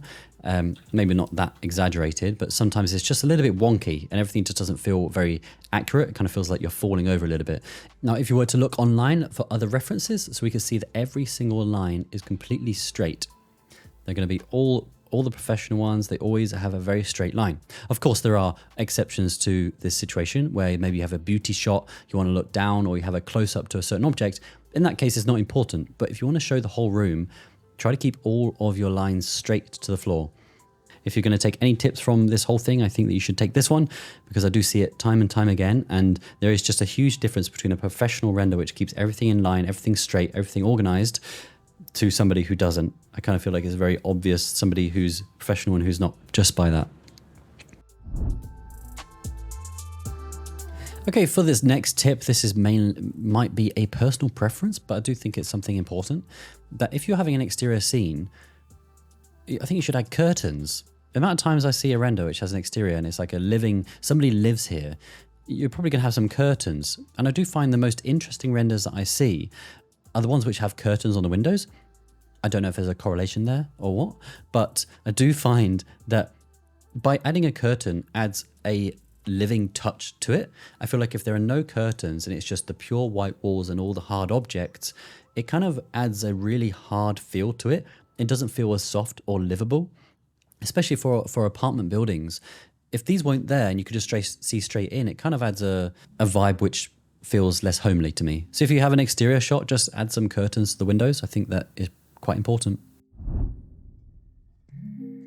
As I do mention quite a lot, time is money. Now, so using something like a floor generator is going to be hugely helpful. So we've got this one over at iMesh. It has a bunch of different layouts. Simply plug that one into there. You've got this layout. You also got this one. And then we also have this one here. Now all of these can actually be adjusted. You can adjust the scales and a bunch of other parameters for every single one. And it's randomizing a whole bunch of wood planks over the whole surface, so it will look entirely random. You can also adjust a bunch of other parameters like adding dirt to the whole floor as well. Now that wood floor shader editor was actually created amazingly by Ivory over at ArtStation. Please do check out their ArtStation account and check out their amazing renders. I can't thank them enough for creating this amazing wood floor shader for us. It's a huge help. However, if you actually want physical geometry, so wood floor as a shader is actually very good, it's very optimized. However, sometimes you might want actually physical geometry. So we do also have this geometry node system, which allows us to actually adjust a bunch of other parameters, which is very hard to do with shaders. So we can actually space all the planks out. We can also randomize the height and adjust the various heights of all the planks as well. So this has a lot more parameters, but it is a lot more computer hungry. But if you want some nice close-ups, then this geometry node system is amazing. But in general, using some sort of generators or geometry node systems to help increase the speed of your workflow is incredibly helpful. Now, if you're not making use of these generators, then you're losing time and you're losing money. Okay, so let's say I have an image like this that I've just rendered, and then I go to this button here inside of Photoshop and add some curves. If I bring up the white, we can see that all the white gets brighter. If I bring this down, then all the black gets more black. But the more white I bring in, the more it clips to white and it becomes basically a big white mess. But my point is that if we bring the white up, the white gets brighter. Now, if I move to the compositor, on the other hand, let me just delete this because it's going to slow things down. If I was to add an RGB curves, and try to do the same thing, you can kind of see that it's not really working how you'd expect. This is not pure white. So I'm going to bring this up. If I copy this, paste it into here, we can see the difference. We're not getting a pure white image.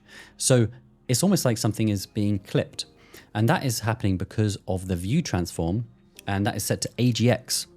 Now, AGX doesn't like to hit pure white, which is usually pretty nice in most rendered scenes. It looks very realistic and everything just looks very good, but AGX does compress the whites.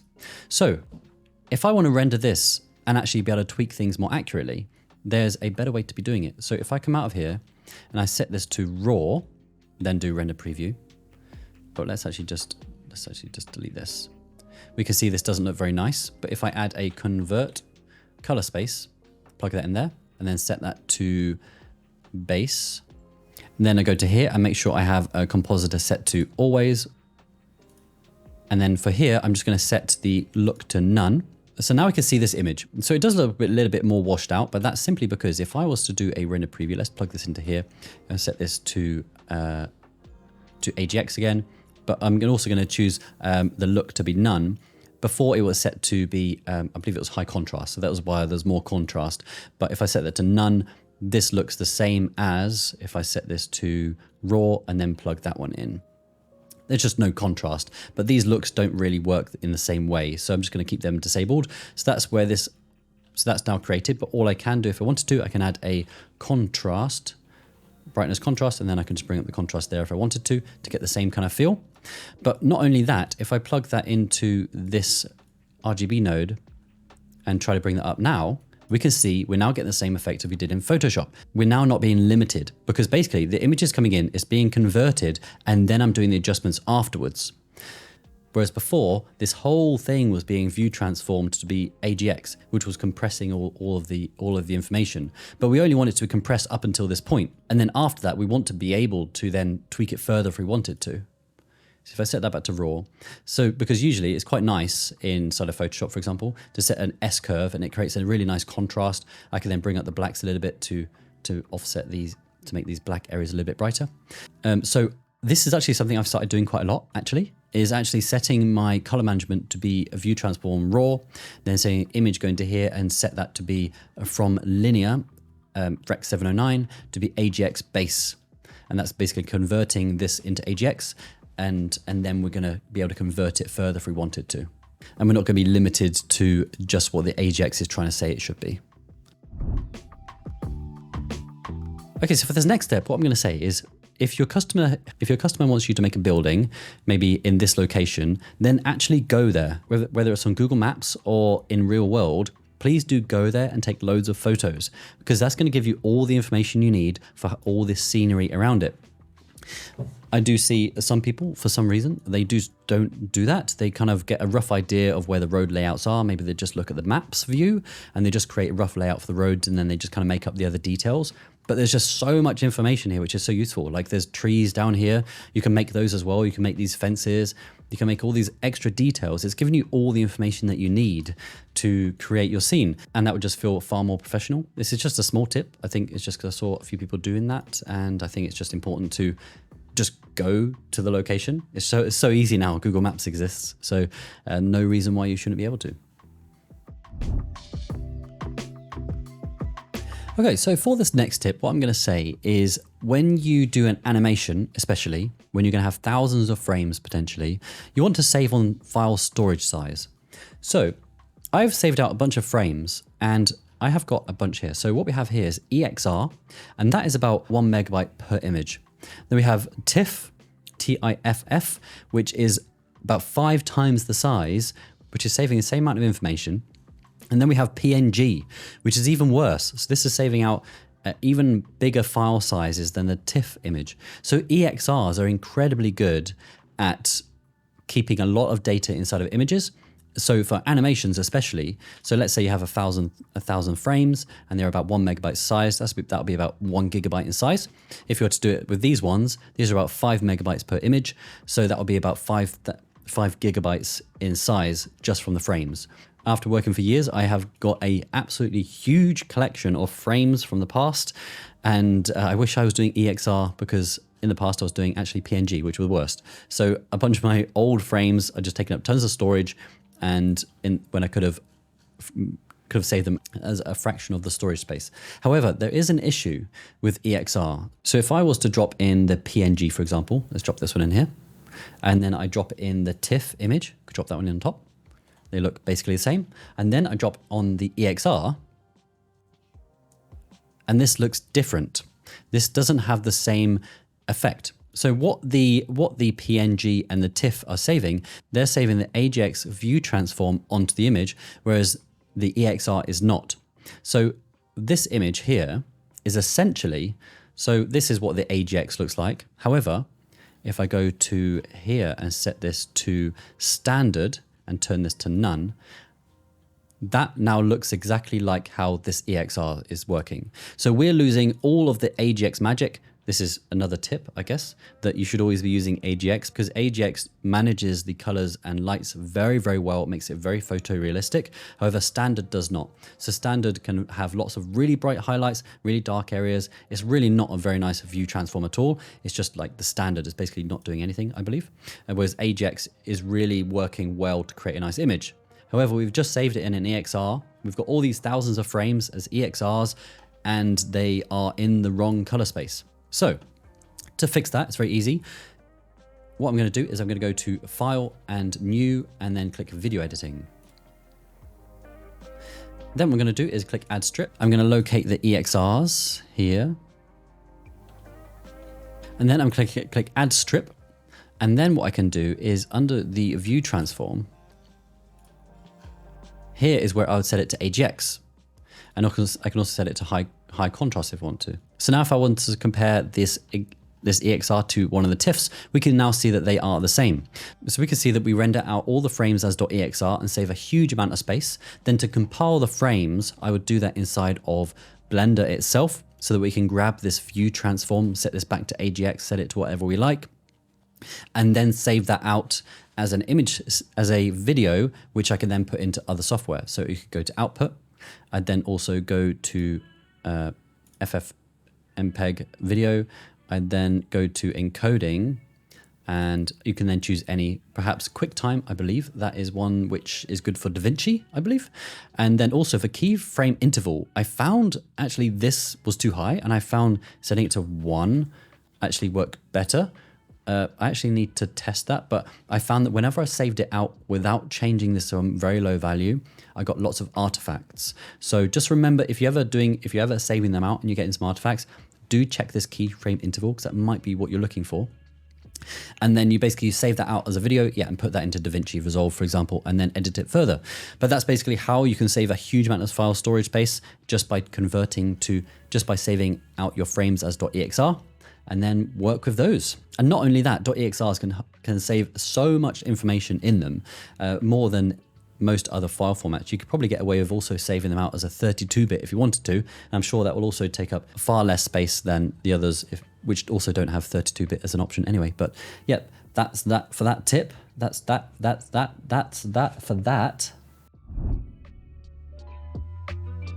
So this is actually a project from our latest course, which should be also released at the time of creating this video. If it is not, then please do follow iMesh for updates for that.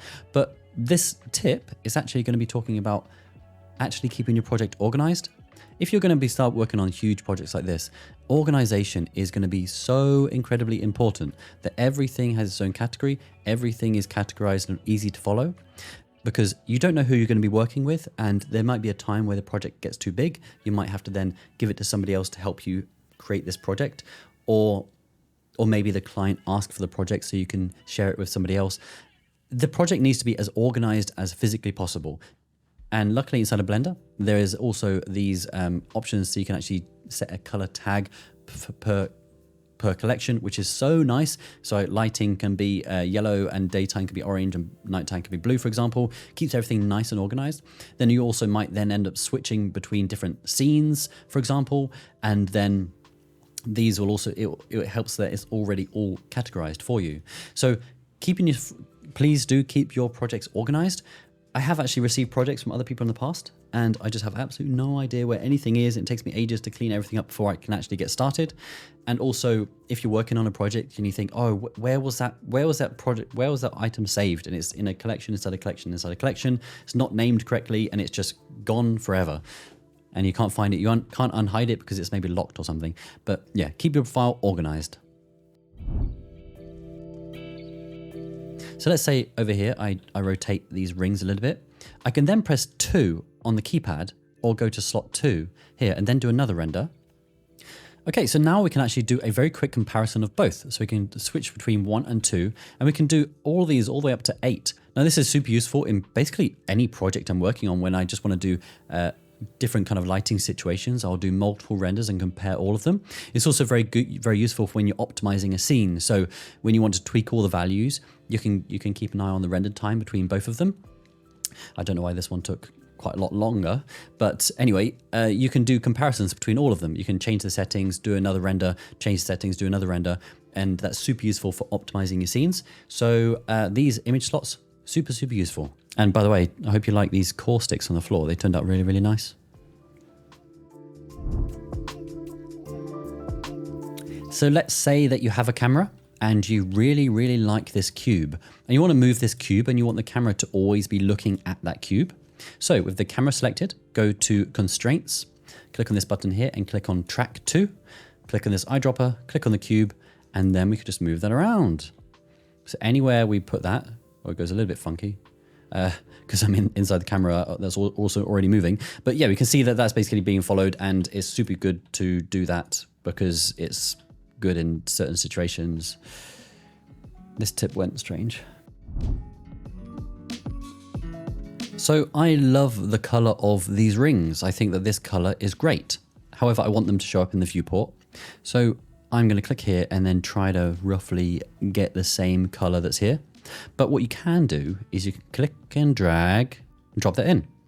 Now we've got that color there. But also, if I was to do render preview, for example, and then let's just set this back to white. But what I can also do is move my mouse over to here and press E. And then I have an eyedropper, which I can click anywhere. So I can click here, and then that will take up that color.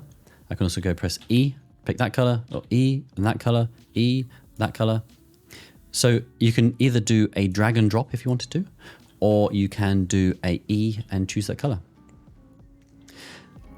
I don't know how many people know that, but I think that that is very good. Wow, I just love this scene. I wish that I could just walk around it. So I'm going to go to View, Navigation, Walk Navigation, which I've also right-clicked on here and clicked Assign Shortcut to Shift F. So I can do Shift F. I can then press Tab, and now I'm on the floor. So now I can use my AWSD keys to walk around. I can also walk a step onto objects. So I can basically jump on the bed. I can walk around the scene. I can go over here. I can go outside and see what's here. Oh, wow, this is really nice. What a beautiful scene. Let's go back inside. Let's walk around. So I feel like this is such a bizarre and interesting way to navigate around the scene. It kind of feels like a video game.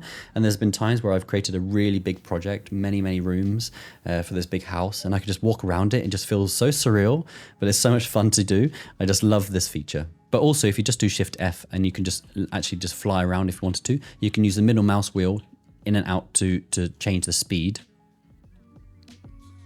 But it's really good just to fly around the scene and just to have a look around and try to find other camera angles you might be interested in. Okay, so let's say you have this Suzanne monkey head and you want it to be all over this plane. If you go to Edit Preferences, Edit Preferences, and then go to Get Extensions and type Scatter, you can get scatter objects here and you can click Install. Then if you click on this one and then hold down Shift and click on this one, then you press F3 and type in scatter. You get this option now called scatter objects. Now you can just draw over the object and press enter. You can then click on this object and scale it up and rotate it as well. Bring it up on the Z axis. And now you've got a whole bunch of Suzanne monkey heads everywhere. So this is really good if you have a bunch of pebbles or you have a bunch of stones, you just want to really quickly scatter them over an object and randomly rotate them and everything, then that's amazingly useful for that. So scatter objects, super useful. Okay, so you have some VR goggles or you want to just create a 360 image. You're going to put the camera, make sure it's 90 degrees, completely straight, put it roughly in the center of the room. I might move this a little bit closer like this. Right then, I'm going to go to this setting here, output. I'm going to go down to stereoscopy, stereoscopy. I'm going to then set this to be stereo 3D, top bottom, because a lot of programs I've used in the past, they've actually set it to be top bottom. I believe Oculus can read these as well. And then under the camera settings, stereoscopy is here, and I'm just going to, I believe, leave these at the right settings. Convergence plane is roughly where the main part of the image is going to be. So that's roughly about 2.5 meters away. So let's set this 2.5 meters. And then these settings should be fine. And then I'm also going to go up to here to type, set that to panoramic. And then I'm going to set that to be equirectangular. And then I'm going to hit render. And now it's going to render two versions. So the first one's already finished. And now this one is now progressing. That's going to be switching between the left and right.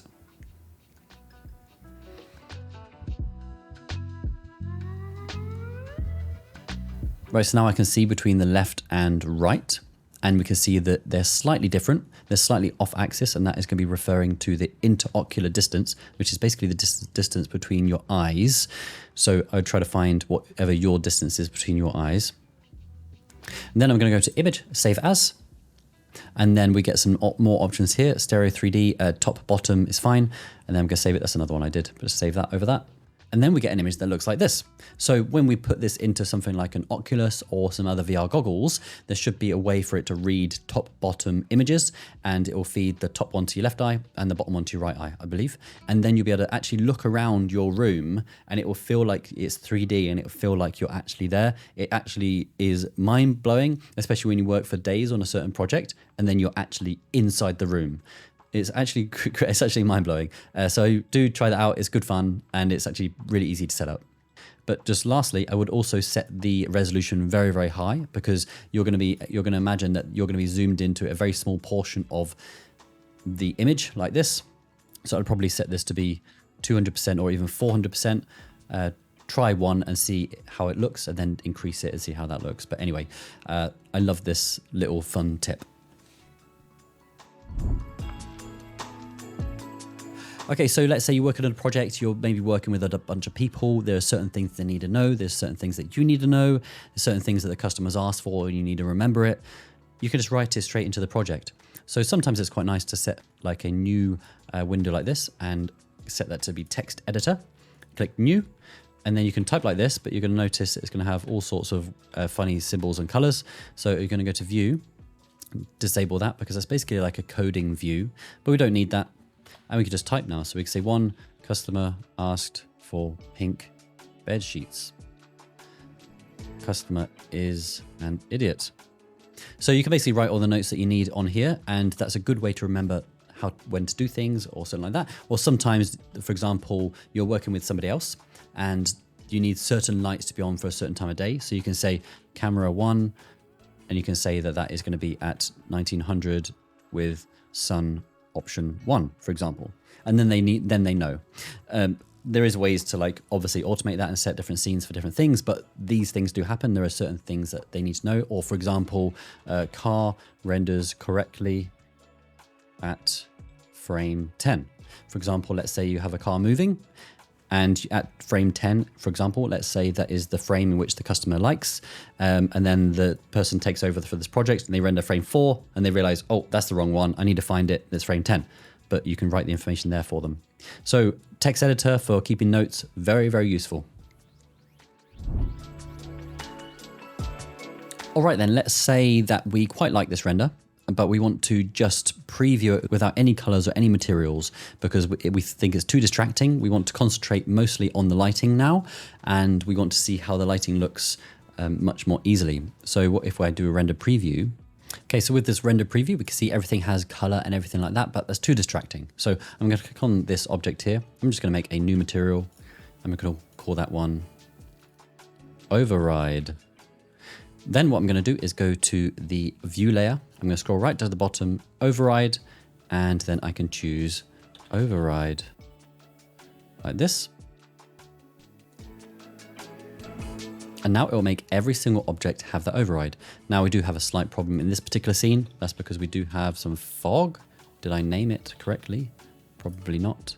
But if I click over here, I think that's it. Because that cube, which was the fog, also now has the override material. So let's just hide that. And then we can preview this whole scene without it. So now we have a beautiful scene and we can see how everything looks with no distractions. So this is basically called a clay render. In other software, there are ways to be able to tell it when there is something that's glass not to have an override, because glass can hugely impact the look of the image, but I don't think there's a way to do that inside of Blender yet. Maybe if there's a way, I would like somebody to give me that tip. But anyway, that's how you do a clay render. So every time that I start Blender, I am presented with the exact same thing every single time, because I usually do the same thing. I usually set up the world. I usually have this particular world. So if I go to here, I usually have this HDRI all the time. I usually have these exact render settings. So if you want to do that yourself, basically you create the layout that you like. So let's say you like this. And then you go to the shade editor and world, or for example, or you open up something else, you open a text editor, you open loads of stuff, you add objects to the scene, you do whatever you possibly can think of. Then you go to File, Defaults, and then Save Startup File. And when you click that, that will then save that startup file. That will then save that file as your startup file. So you can close it, open it back up again, and you'll be presented with the exact same thing. And you might find that you're working on particular workflows every single day, and you keep doing the exact same thing every single day. For example, deleting the main cube and that lamp that's always there, and then adding the world every single time. Just please make your own startup file and save yourself many, many hours over the many years. Now, talking of startup scenes, every single time I start a scene, I have something that looks like this. So let's delete these faces on the cube. I have a red cube on the inside. And that's because I always have face orientation always enabled, but I've got it as like a pale red. And that's by going to Edit, Preferences. Then you're going to go to the Interface. Sorry. Then you're going to go to Themes. Then you go to 3D Viewport and scroll down to Face Orientation Back and Front. So this is it by default. the most annoying thing in the world. It's so blinding, you can't see anything. It's absolutely crazy. I hate it so much because just by its very nature, it makes people just not use it. I feel like, oh yeah, is there something facing the wrong orientation? Then you get blown away to the other side of the room because your eyes have just burned out the sockets because it's so bright. So I only need to know the faces which are facing the wrong way. So by default, I go to here and I turn blue off, because if it's not blue, then I know that it's correct. But if it's red, then I know that it's incorrect. But that's just way too much. So let's bring this right down, usually something just like this. So it has a slight red hue to it, maybe a little bit more. And then that's immediately the cue that I need to know that this normal is facing the wrong way. So the amount of times I'm working with other people's assets, other people's scenes, and things all over the place, I immediately load it up. I turn on face orientation and I can immediately see that a bunch of stuff has the wrong face orientation because I have it on by default all the time. So it's very easy for me to see it and not to forget to check. So yeah, that's a great tip, I believe. Now, another tip for your workflow, and this is an optimization tip. So let's say you've added a bunch of assets to a building that's in the background, something like this, and you click on these objects and they all have subdivision. Just delete that subdivision. There's going to be absolutely no need to have any subdivision at this distance. Okay, so these have now all been removed. Since we've removed it, we can't even see that anything has changed. It's so far away, we're never ever going to see these details, except it just adds more unnecessary geometry to the scene. And while I'm at it, for example, if I was to select this, for example, let's actually select everything like this. I can then also do F3 and then type in unsubdivide, and then that will remove a whole more geometry. So if we start with 7,000 faces, then we end up with 2,700 faces, which is far less than before. And from this distance, we're still never going to see any difference. So for these far away objects, it's very ideal to optimize these as much as possible. And that leads me on to my next tip, which is going to be talking about maps. So let's do a render preview. So we see these chairs over here. So I'm going to go to the object, and these objects have a bunch of maps, and each map contributes to the VRAM usage. So we have the diffuse map, the roughness map, and the normal map. So from this distance, we're probably not going to see the normal map, and we're probably not going to see the roughness map. We can see it's probably going to be quite a rough material, and all we're going to really see is going to be the color. So if I plug that into there, these are some old nodes to create a kind of a sheen effect, but we can just do that by going to here and enabling sheen. Something like that. And they still look exactly the same as they did before. We also have this table. So this also has a bunch of maps on it. So what is this? This is going to be the map legs, which we can barely even see from here. So all I'm going to do is just delete these. And then for the chair as well, we have this metal, this one here. So this is going into a diffuse color, which we can barely even see. So I'm just going to remove all of these as well and just keep actually that color. Okay, this one's good, that was good. So now we have a much more optimized object. What about this one? Okay, so we've got wood. Again, we can barely even see that it's wood. We can't even see anything. So I'm going to remove these two. I'm just going to keep the diffuse, because from this distance, we are going to be able to see probably its color and the color information slightly, but we're never going to see the intricate details of normal map or the roughness. Just try to get a very rough value. And now that has optimized these objects so much, so compared to before, every single map that you use will contribute to your VRAM usage. So it's very, very ideal to remove as many maps as possible. So the same for this one here. And just by doing that, will give you more headroom to add even more objects going forwards. Now, I do think people will probably think that that's not right, that we are removing realistic details.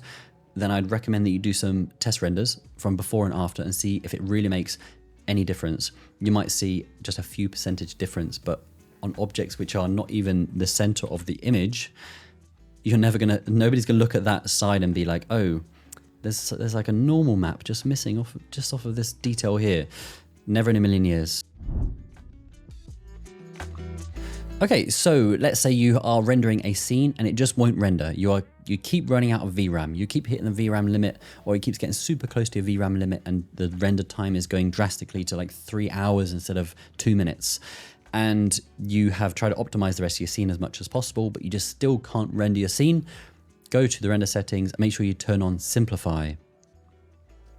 Now Simplify, the best feature ever is that it limits the texture size. So this is limiting all the textures to be a maximum of 512.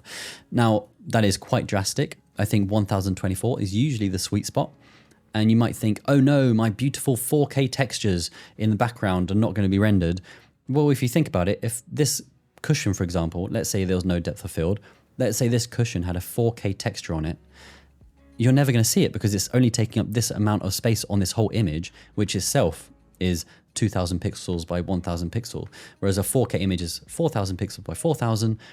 You're never going to see that 4K image anyway.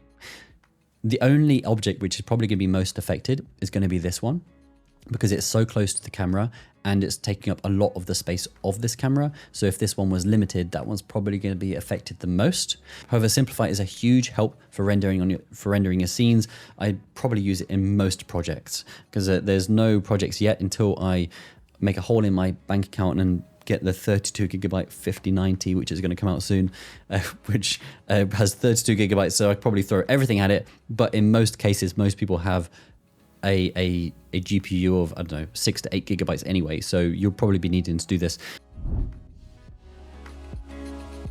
Okay, so for this next tip is to tell you to learn geometry nodes, basically. So I am not this good, but this is the kind of thing that a professional can do. And they are making this for us, a pipe system.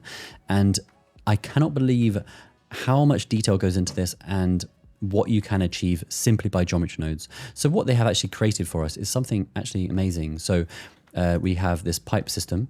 So it works on, sorry, let me just go here. So we have these pipes, and all you need to do is extrude these out, and it automatically creates the pipes for you. It creates all these other elements like supports and systems for you, and it scatters other various items that we've created on there. And you can see these supports aiming for the ceiling, but the ceiling isn't there. So let's just scale this up by 4 times, for example. And now we can see that these are now all attaching to the ceiling, which is amazing. And now all these other pipes are attached perfectly. You might see something might be wrong. So there's a parameter for that. So we go down to spiral resolution. Let's maybe try 600. And we can see that's looking better. Let's try 800. We're going to add some more geometry there. So there we go. So now we have some pipes. Now we can do render preview. And this is all looking great. So I'm not saying you need to get this good, but geometry nodes is basically gives you infinite amount of possibilities in what you can possibly do inside of Blender, to the point where you can just simply scatter a very small amount of objects. So let's say you have some plants and you want to scatter one here, one here, one here, one here. That's a very simple node setup and it's very easy to do. So I'd recommend, if you're learning Blender, please learn the absolute basics for geometry nodes so you can actually use them in some ways to help you with the workflow, because to create this pipe system manually would take such a long time, but now that it's done with geometry nodes, it's done in seconds. Like, you don't need to even think about it, it just works. It definitely does have a learning curve, but just spend some time in it in every single project. Just try to do something with geometry nodes and you'll be amazed in what you can possibly achieve with this. Okay, I think I have breezed over this already, but I want to give this its own point because I want to stress the importance, and that is to be adding glare to basically all your renders, because there is glare basically in all kind of photographs. So under the rendered option, I'm going to go to here and make sure the capacitor is set to camera or always. I'm going to set it to always, and then what I'm going to do is just Shift A, I'm going to add a glare node, plug that into there. We can immediately see some nice effects. I can try bloom, which is the new one, which looks lovely. I can set mix to 1. That allows me to see which elements are actually being glared. And then I'm going to just increase the threshold just to get a few elements like that. I can also choose higher quality and then turn this back to 0. And then we can see some glare. So we can immediately see that this feels more realistic than this. It adds so much more dimension to your renders. And I just feel like it's always forgotten for some reason. And you can double them up. I think I have already mentioned this as well, but this is like an extra double tip. Anyway, choose like streaks, for example, and add that over the top. Give it a few more streaks like this, and just decrease the size a bit, just to try to give it some nice stars, which usually there is a blend of both, of like bloom and glare, to get some sort of glow as well as some stars. So that's a nice effect. I can maybe increase the threshold as well. No. Yeah, so using glare, very important. Thank you very much. I think I'm starting to go a bit crazy. 80, how many points have I done now? Oh my gosh. So now let's say that you love this render, you think it's really cool, but you want to add some like atmospheric effects. So instead of adding actual like physical fog to the scene, which is very time consuming, go to this output settings. Sorry, go to view layer and enable mist. Then if we go to the world tab, we now have mist pass here, and we can set the start point to be something like this, and then we can set the depth to be, let's just choose something like 100. Depth is basically the distance between the start and the end of the mist. So let's say we want it to go over to here. This is roughly 15 meters away. So let's actually change this to be like 20. Now I go to here, and now I can just press F12 and render that. And we can see now there is also a mist pass that's been output here. Okay, and this is the final image. And if we plug in this mist pass, we can see what that looks like. And we can see it looks like there's a mist going off into the distance. So we can mix that in quite easily. So if I was to add a mix color node, plug this into here, and then for this mist, plug that into there, and we can just do, for example, like add. Let's just, can't see this now. Plug this one into here. We can now see the mist is there. We can also bring this down so the effect is less.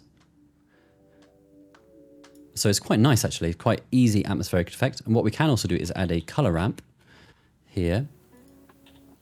And we can then bring the black back and basically tighten up the mist. So this area is a lot more visible. We can also bring this so it gets a lot thicker over there. And the mist is like a wall of mist has appeared basically. So being able to do that can basically pull forwards or pull back the mist, which is very nice. I would also never go too crazy with this, but I guess it depends on your scene. Right then, and these in combination together work quite nicely. So that is the mist pass. Okay, so in this example is using the denoise node, and for this one here, set to slot 1, we've got it set to accurate. And slot 2, this is actually set to none. And we can see if I set it to accurate, this has smoothed everything out. And if I set it to none, then it actually brings back some of these textures which were lost before. And at this distance, I feel like this adds to the nice texture of the actual fabric, which should be there. But by using accurate, which is by default, it's removed some of these details. Now this is quite subtle and it's quite hard to find, but there is quite a few instances where we've tried it out. And we can see that actually setting it to none has brought back so much detail which was previously lost. So I'd recommend accurate is great, but do try none and see if it can bring back some details that might have been lost. It often happens on a wall or something where there's just a very subtle detail over the surface, which you do want to be there, but then accurate just completely removes all of it. None tries to preserve a lot of the detail, although it can still look a little bit noisy. But you can just add a little bit more samples, and also none is a little bit faster as well. So that's also another benefit. I think just these tiny extra details that come back will definitely add some interest to your render. And I should probably fix this. All right, so the array modifier inside of Blender is bad. So if you've ever used it before, it basically makes an exact full copy of one object. So this whole geometry is duplicated it, and it's duplicated it, and it's duplicated it. And you can see the number of faces is increasing. So if I was to then duplicate this, maybe let's say 80 of them going this way, and then I'm going to duplicate this, make 80 go another way. Oh, okay, we've already hit a limit. Okay, so the amount of copies is too high. We cannot generate the amount of geometry it would require. So this node is pretty rubbish. And not only that, we can't randomize anything. So we're just going to end up with a grid and that's it. However, there are ways to do this in geometry nodes. So I've made a iMesh array, which I'll make as a product on iMesh for free. So I'll put a link in the description for that. But it basically works much more efficiently. It's a little bit crazy. I'm not like a geometry nodes expert. So I do think there are probably lots of ways in which we can clean this up, but this works for me. And I kind of really wanted it to work in a very specific way because there are other methods which are more simple. But what I really wanted was specifically everything to work exactly to the dimensions of the actual object itself. So for example, if I was to do the translation distance by 1, that's going to be 1 object length and then 1 object length. And then, for example, if I was to add some Z like this. We can then offset that on the X. If I set by 1, that's 1, and then everything is going to work perfectly fine. So now we're going to offset this. I feel like this is much easier to work with. I do know that you can also, inside of Blender, make this a lot more simple. You basically set the distance and then you scatter these objects throughout. But I just found this kind of worked for me and it ended up working out. Anyway, there's a bunch of other tools in here. I think I'm going to make a dedicated video for this, but there are hundreds of different things we could do. So for example, I can make an offset object if I wanted to. So a cube, and I can set that to here and then offset that, scale that and move that around, and that works like that. There's also random rotation. So let's actually, oh, and also the benefit of this is that the number of geometry is not changing. So I can set this to be 15, for example. We can see there's now 3,300 of them, but the number of faces is still 68,000. This is starting to slow down, so I have added some extra things for that. So I've got render display probability, so I can lower the probability of objects appearing, which speed things up, and that will actually be how it renders. If it's still too slow, you can also lower it in the viewport. So I can lower this, and that's just to help speed things up, but it will actually render like this. I also can change the viewport to be bounding box, which speeds things up considerably. There's also merging, so if you want to merge objects and realize them to make it a single object and then merge them. And then translation, distance. There's also randomized translation like this, and randomized offset, everything like that.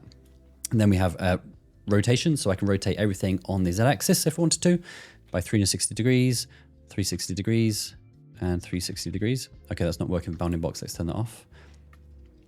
Oh, sorry, that is working. It's just going back to where it was. But we can also randomize the rotation. So I can set that to be the minimum rotation value to be 0, the maximum to be 360, and they will basically randomize between that value. So now we can start to see some really cool scattering. Let me actually just turn off the offset for now. Just get a nice big grid of it. And then not only that, we then have scaling. So I can randomize the scale. So minimum scale, let's say 0, and maximum scale 2. I can then also scale them independently on different axes if I wanted to. And then I think I got a little cube here already. Let's put that cube. Yeah, that is in the middle. Okay, so I have a culling object. So if I choose instant culling, enable instance culling and choose that cube, if I go to the top, we can see that that cube is now cutting out and removing geometry. So I think we can use this for like grass and pebbles and streets and basically anything, and cull objects away from it. So delete multiple things. Let's just delete this corner as well. So you get the idea. So let me just go into render preview. So one thing that's kind of funny about Blender is if we see the viewport is kind of slow and we have exactly 1,300. If I go into render preview, this is lightning fast. So we can then push this up to an insane amount of vertices. So we could try 50. And we can see this is nice and fluid. We can still see it's being cut out by that geometry. And we now have 60,000 of them. But if you come out of this rendered preview and go into solid view, it could actually crash Blender. So I've set the viewport probability to be very, very low. And then what I'm going to do is set this to be 250. So the probability of it rendering is going to be 1. So we're going to have a whole load of them. We're only seeing 1% of all of them that are there. So what I'm then going to do is, let's actually say viewport as bounding box to speed things up as well. Then I'm going to go into the camera preview. Okay, so now what I'm going to do is press render. Okay, and this is probably going to blow your mind. So this is rendering now. This is fine. So let's figure out how many vertices we have.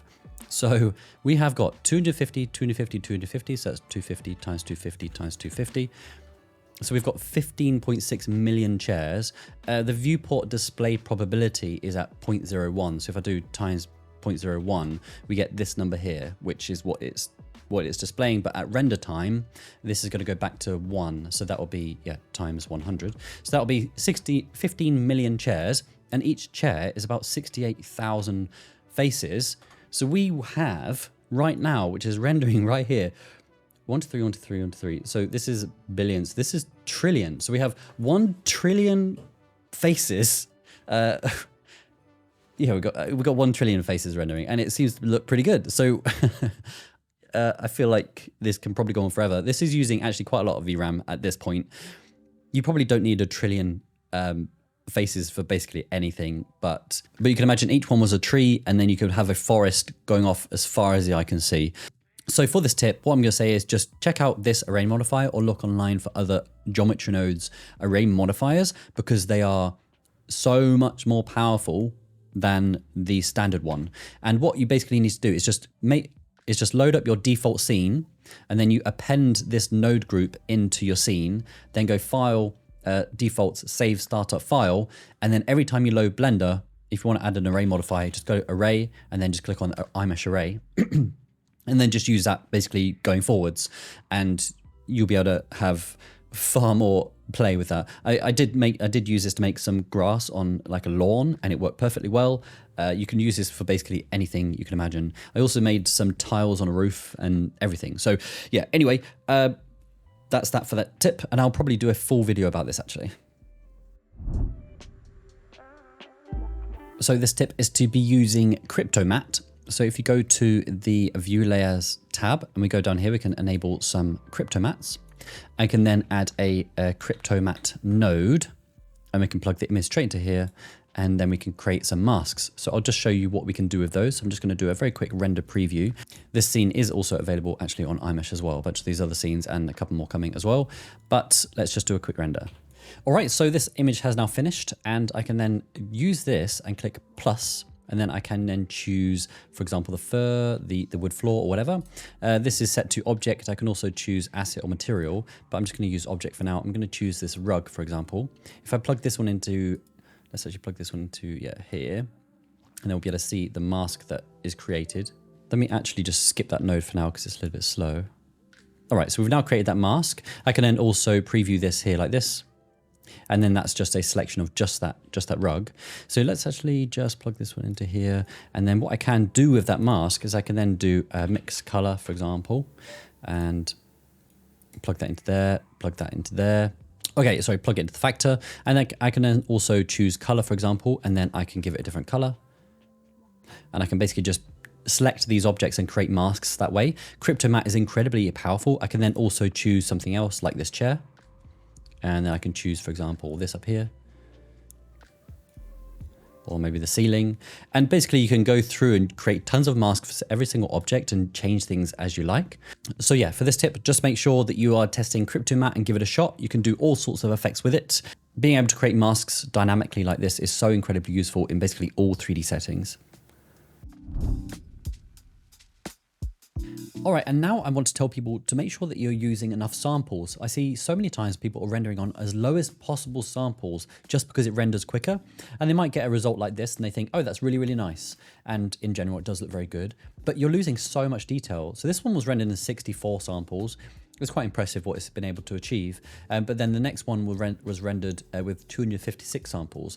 And it was only about 3 minutes longer than the original. And we're getting so much more detail, which was previously lost. And I see this true a lot of the times, especially in animations. So these kind of artifacts which are being created by the denoiser, where it's trying to figure out what information is there, and it's trying to denoise it and make it look flat. For a still image, that looks good, but for an animation from frame to frame to frame, these noise artifacts are going to create like a really painterly wash effect over the image. So make sure that you're getting enough samples in there. We can see loads of examples of where we're getting all the detail back, whereas previously it's kind of getting lost. So if you have time to wait, then do wait. I don't know if that's just because I come from rendering in the past where you can maybe wait for an hour for an image like this. Now it only takes 4 or 5 minutes. So I really don't mind waiting 10, 20, 30 minutes for an image to render now, because that's what I'm used to. But now people where they just jump in and they think, oh my God, a 7-minute render that's taking ages. Maybe that's why this happens nowadays, but just make sure you're getting enough samples in there. Zoom right into a small part of your image and just do a comparison to see if you're getting details come back. So yeah, use enough samples.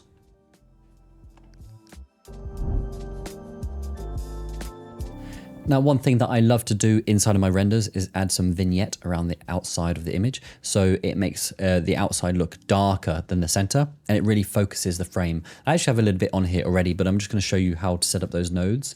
So what I'm going to do is just type in ellipse mask. We can just preview how that looks. Set this to be the viewer node. All right, we can change the widths I'm just going to set it to 1 to fit into the space. I can then add a blur.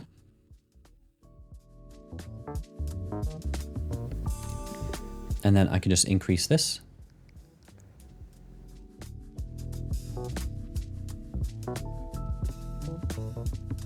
Okay, then I'm going to add a mix color. And then I'm just going to put this one over the top and set that to multiply.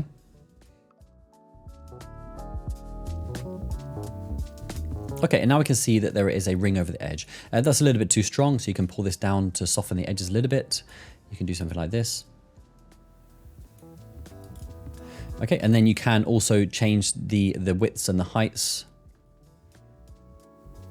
to make it more conform to the shape of the image if you wanted to. But as this is square, I feel like 1 and 1 is fine. It's just going to be mostly a ring. If you want this to encroach on the image a little bit less, you can increase this maybe to 0.25. Sorry, 1.25. Okay, and then we're just going to get some edges around here. But adding this is very, very simple and very, very quick. And it just starts to add a bit of a nice frame around your image to focus onto the center. I do love Vignette, and I think that everyone should be using it. Okay, one pass that I really like to work with, and that is Gloss Direct. So if you go to the View Layers tab and get Gloss Direct, if we have a look what that looks like, plug it into the Viewer node, we can see that it's basically like the specular highlights. So this is where the direct light from a lamp over here, for example, is coming in, hitting this once, and then that is the highlight. So that could be said true for these tiles. So if there's a light coming here, hitting the top, this edge is what is illuminated. And if we get a mix color, and then set that to be screen, and then we can set the main image there and the second image in there, and we plug that one into here, we can then see that we're bringing out some of these highlights. So this is before, and then this one is after. So we can see we now have some extra highlights on these areas. So, but one thing to note is that this is actually a noisy pass. So we can see that it has lots of noise. So it would be best to add a denoise node first, and then plug that into here.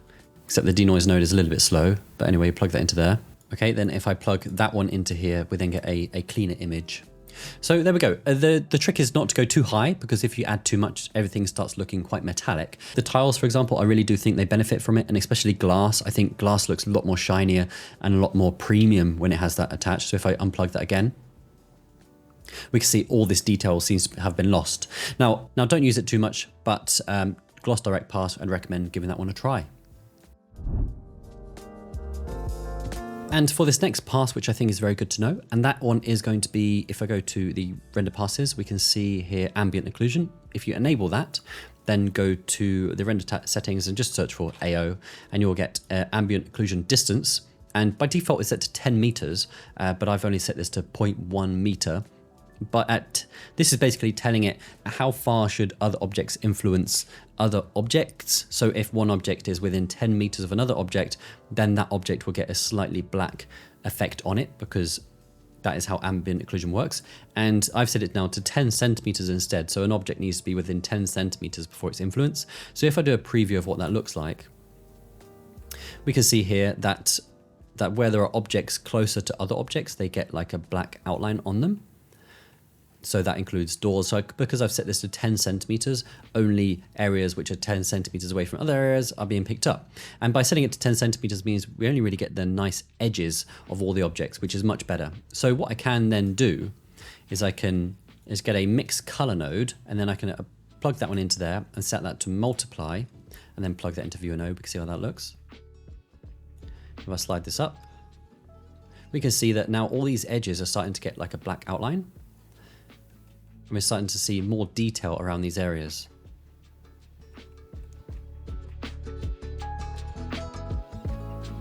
And not only that, we can also add a color ramp node. And let's just view what that looks like. And we can then bring up the whites like this.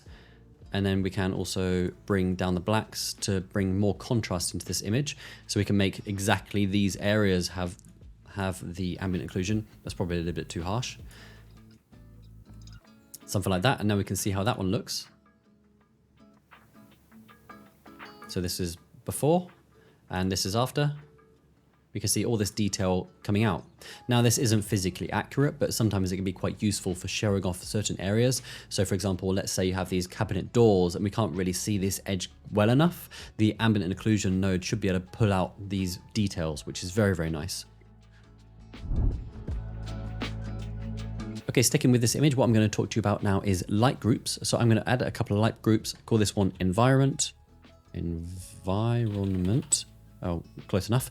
And then I'm going to add maybe interior light 1, and then make another one interior light 2. Okay. Now, what I can do is go to, for example, the world tab and scroll down to here under settings. We have light groups. We can now assign that to environment. Not only that, we've now got some extra passes in the compositor. And then I can then also select certain lamps. For example, let's find a lamp up here. This one here and this one here. I can then also assign those to a light group as well. So if I go to shading, light groups, now because I have two selected, if I just go like this and just select interior light 1, then select the other one, this one doesn't have it. But if you have both selected at the same time and then hold down Alt, then click on one, then both of them are going to do that. So now if I was to do a render preview, okay, unfortunately light groups are not supported in the viewport just yet. So let me just do a very quick render.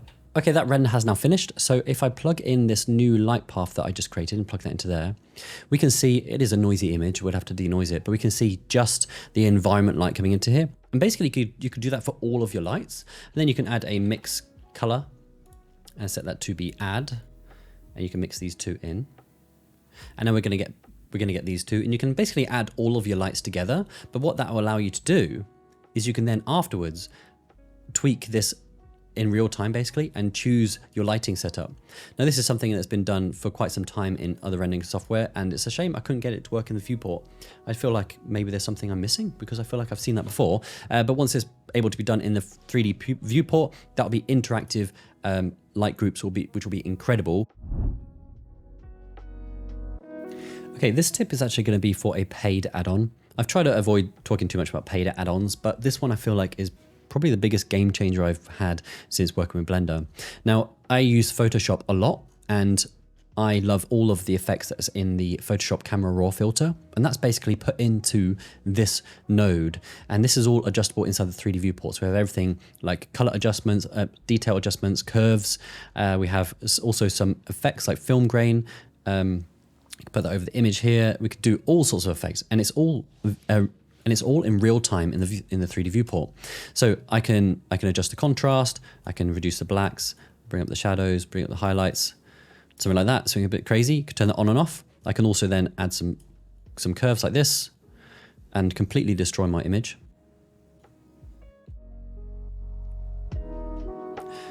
Something like that. You can reduce that. You can then go down and adjust individual colors. So I can find hue versus hue saturation. So the reds, for example, I can pull those down and reduce that amount, and reduce the oranges as well, and bring up the greens if I wanted to.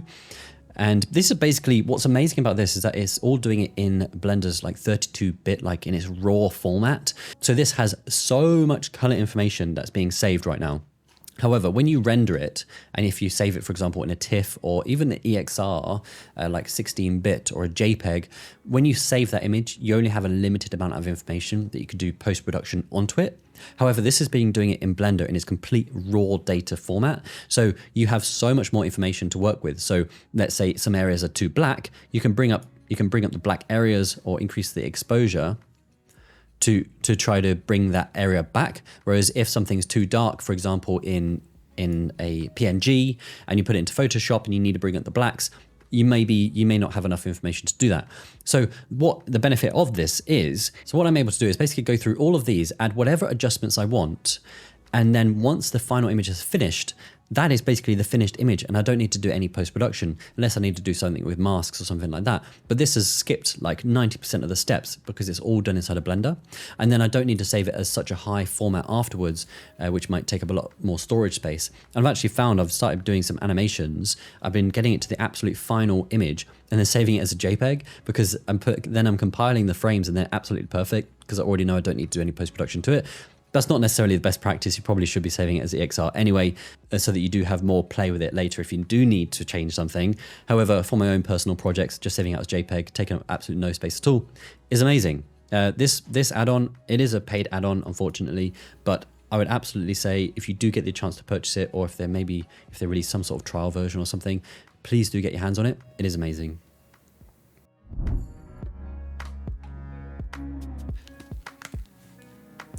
All right then, so this next render pass, which I think is very, very cool for post-production, and that is the Z depth, and that comes out as depth here. So then I've just made this node setup, depth going into normalize, then into this color ramp. I basically just have a pure white, pure black in the center, going into defocus node into my viewer node. And then what's happening here is I can actually choose the depth of field afterwards. So this black, I can basically move this around and I can tell it where I want the new focus area to be. So we see this area is now starting to come in focus. I can bring this down to the back to make the back wall more in focus. So we can see the focus point is now over there. I can then also reduce this Z scale to maybe like 9. And that will reduce the amount of blurriness that it is. So that was pretty high, to be fair. So this is super high, but let's try something like 2 or 8. We can start to see some effects happening there. So I can bring this back to try to get these chairs in focus. There we go. So that's now in focus. And you can then also choose, for example, the bokeh type. So if there's some highlights in the background, some lights, we can then choose that there. But yeah, I don't know if people realize this, but you can actually change the focal point after the render has actually finished. Okay, so sometimes I'm doing a render and I like the background. I think it's very nice. And in general, the whole image looks very good. However, I also want to have an alpha pass for the background. So there's always an alpha pass here, but if I plug that into there, it's completely white. There's no information there. If I plug this into here, we can see now the environment's come back. And sometimes when I do post-production, I do like this background and I want to keep it. However, I want to have a pass for that background just in case I do want to change something a bit later. However, to get the alpha pass here to output, I need to go to here and enable, go down to film and enable transparent. And then we can get this alpha pass. We can see it is now available. Next thing I'm going to do is I'm going to go to here and I'm going to enable environment. And then I'm just going to render that. Okay, so now with this render completed, what I'm going to do is add an alpha over. I'm going to plug that into here. I'm going to plug the alpha into here, the image into this one, and the environment into this one, or the other way around. There we go. So now we have the background and we have the main image like we wanted, but we also now have the mask. Okay, so that's basically that for that tip. It's just a nice way to be able to get the main render that you'd like, and also get the alpha pass for post-production if you wanted to. Okay, if I want to do a handheld camera, what I'm going to do is I'm going to press this button here. I'm going to press space, RR, and then shift, and then just look around the scene a little bit, just try to get an idea of what's in the room. Like, oh, that's a nice ceiling over there. What's over this over here? Oh, okay, that rug looks pretty cool too. Whoa, actually those tassels, very, very nice. I wonder if that's available on iMesh. Oh, it is? Wow, that's cool. What's outside? Oh, very nice. All right. Pretty cool, actually. And then I'm going to try to bring it roughly back to where it was at the start. And then press space. And now, if I press play, actually, let me just actually hide a bunch of things because there's a bunch of things happening in the scene.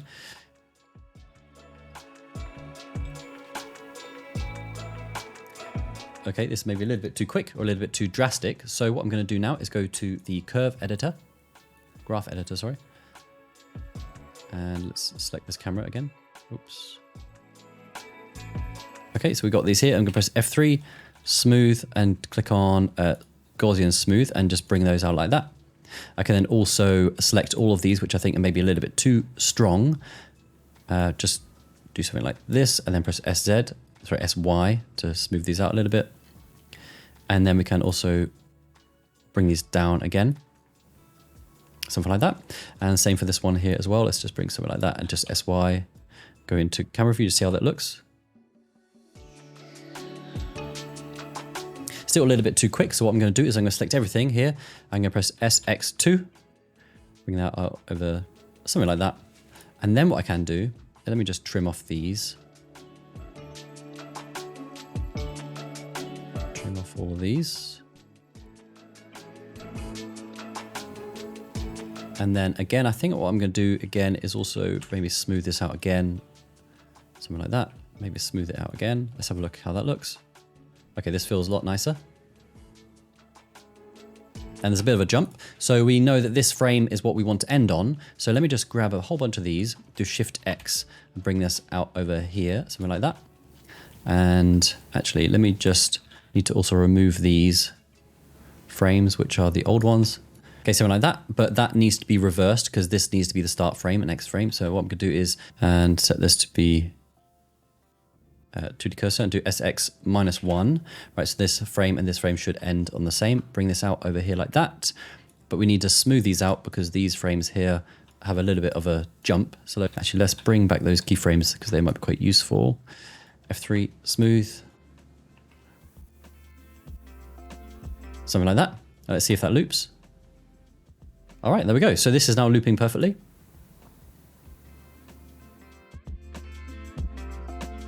I think.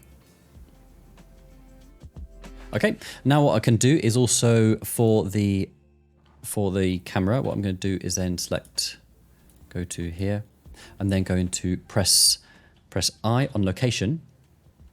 And then I'm just basically going to move it around a little bit. So let's just hide the rotation. Let's just bring this out over here. And then I can click on this one and click on N, modifiers, add a modifier, and click noise. We can see this is now jumping really, really crazy. But that's too much. So let's just put this to be 0.01 as a strength. Maybe increase this a little bit. And it's also very, very fast. So let's increase the scale. Okay, I've just disabled these so I can actually see what's going on. And this is still too fast, so let's just try 10. And the strength is also too strong, 0.05. Okay, then I'm also for Y, I'm going to add the same thing, add a noise. And the same for the Z, noise, 10.05. Okay, and if I enable this all together, kind of feels like a handheld camera. So these are the settings, just add a noise onto all the locations of these and add these with recording. And this kind of feels like it is actually handheld. I still think some of the motions is maybe a little bit too fast, as if someone's about to have a heart attack and they a little bit jolty, but you can play with these settings and try to get something a little bit more accurate. Maybe slow down the noise on here. But this definitely feels very handheld because basically half of it was done with my hand. So you're halfway there already.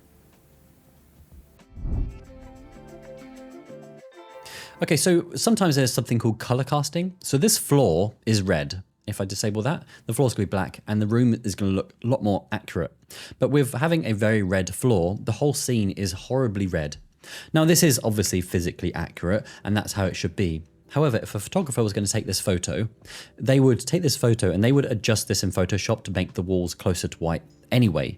And then that wouldn't be physically accurate.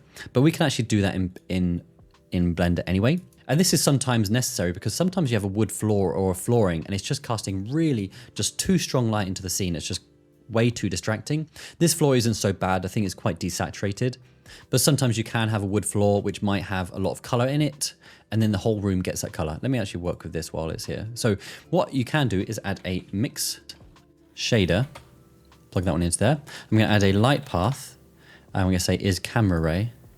And let's plug this one into here. Let's click this one, do Control Shift D to make a copy of all the links and then plug that one into there. So that's the original image. But if I reduce this saturation, we can see I'm reducing the saturation on the walls. So this allows us to more fine tune the effect. So we still have, for example, if I make this really red, this is before, and then I can then reduce the saturation. So this still looks quite accurate. It still looks like there is color casting on the walls and we're still getting that red hue, but we have a lot more control over this. And this is sometimes the case, especially when you have wood flooring, you have loads of orange objects and it's just casting so much orange light into the scene. It's easy just to stop it right at the start and correct that. So this light path setup is very useful for that situation. So for this one, what I'm going to say is that you should try out FSpy. FSpy is a free bit of software and it also has an add-on specifically for Blender to allow you to import FSpy projects straight into Blender. This is amazing for matching a photograph inside of 3D, so that all the walls and floors all match up perfectly. Now, I haven't actually done a whole tutorial on this and how to make this work and add any object to the scene, so I'd recommend checking out that YouTube video. But if you are looking to match a 3D scene to an image, then do check out F-Spy.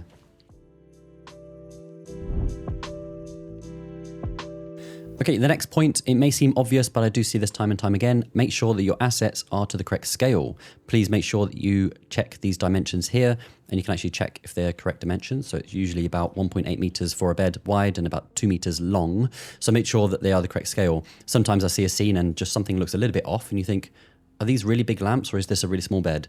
So just make sure your scales are all correct.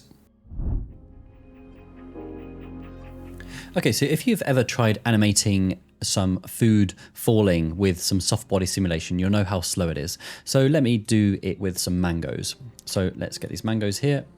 This one is perfectly fine. And then I add a soft body to that. And then I'm gonna just turn off goal. I'm going to edges, probably gonna set this to 5 and enable stiffness, enable self collision. And if I press space to play, we can see that this has basically crashed. So what I'm going to do is just disable this animation. Oh, okay, it's gone. Okay, so what I'm going to do now is I'm going to make a copy of this object. So I'm going to do Shift D. And then with this one here, I'm going to go to, let's turn off subdivision and enable decimate. And then I'm going to put to 0.1, maybe 0.01. Okay, and then apply that. And then what I'm going to do is select the original object. I'm going to turn off soft body for this one, turn off soft body. And then what I'm going to do, also disable this. I'm then going to enable deform and click surface deform. I'm then going to select the target object as being the new version. I'm going to click bind. So now if I select this new object and go into edit mode and move this around, we can see that that object is following exactly that shape. So now I can press O and proportional edit, and this is now lightning fast because the high poly object is following the low poly object, and the low poly object also has soft body enabled.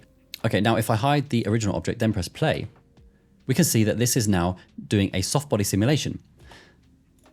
And I can and also just play with a bunch of the settings. So maybe set this to be, let's say 0.5, maybe for damping set this to 5, set this to 5 as well, and press play. Okay, then we can hide this object again and see how that looks. So we can see how easy it is to now actually add a soft body simulation to this. Now, of course, for this low poly option, you can add more geometry to make it a little bit more accurate. However, I have found with some of my simulations that this one does definitely seem to work perfectly fine. You just also need to go through these settings and try to get the soft body effect that you're looking for. But these are the settings which I've got. Okay, so that's the final tip that I was going to give today. I hope that you've enjoyed these tips. And like I said, if you are looking to get your hands on a huge asset library to either kickstart your ArcViz career or to bolster your current ArcViz career, then please do check out iMesh. There's no better time than to subscribe right now because we do have an insane sale on, which we only do once a year. And with approaching 2 million total downloads, we can safely say that people are pleased with the assets that they've got. So yes, thank you very much for watching. I hope you've enjoyed this video. I've enjoyed making it. It was quite a mammoth task, but in the end, it was really good fun, and I hope to do one again in the future. If there's any tips that you'd particularly like to see in the future, or you'd like me to elaborate on something you've seen in this video, then please do let me know, and I'll try to do some follow-up videos for that. So, yep, thank you very much for watching. See you guys soon.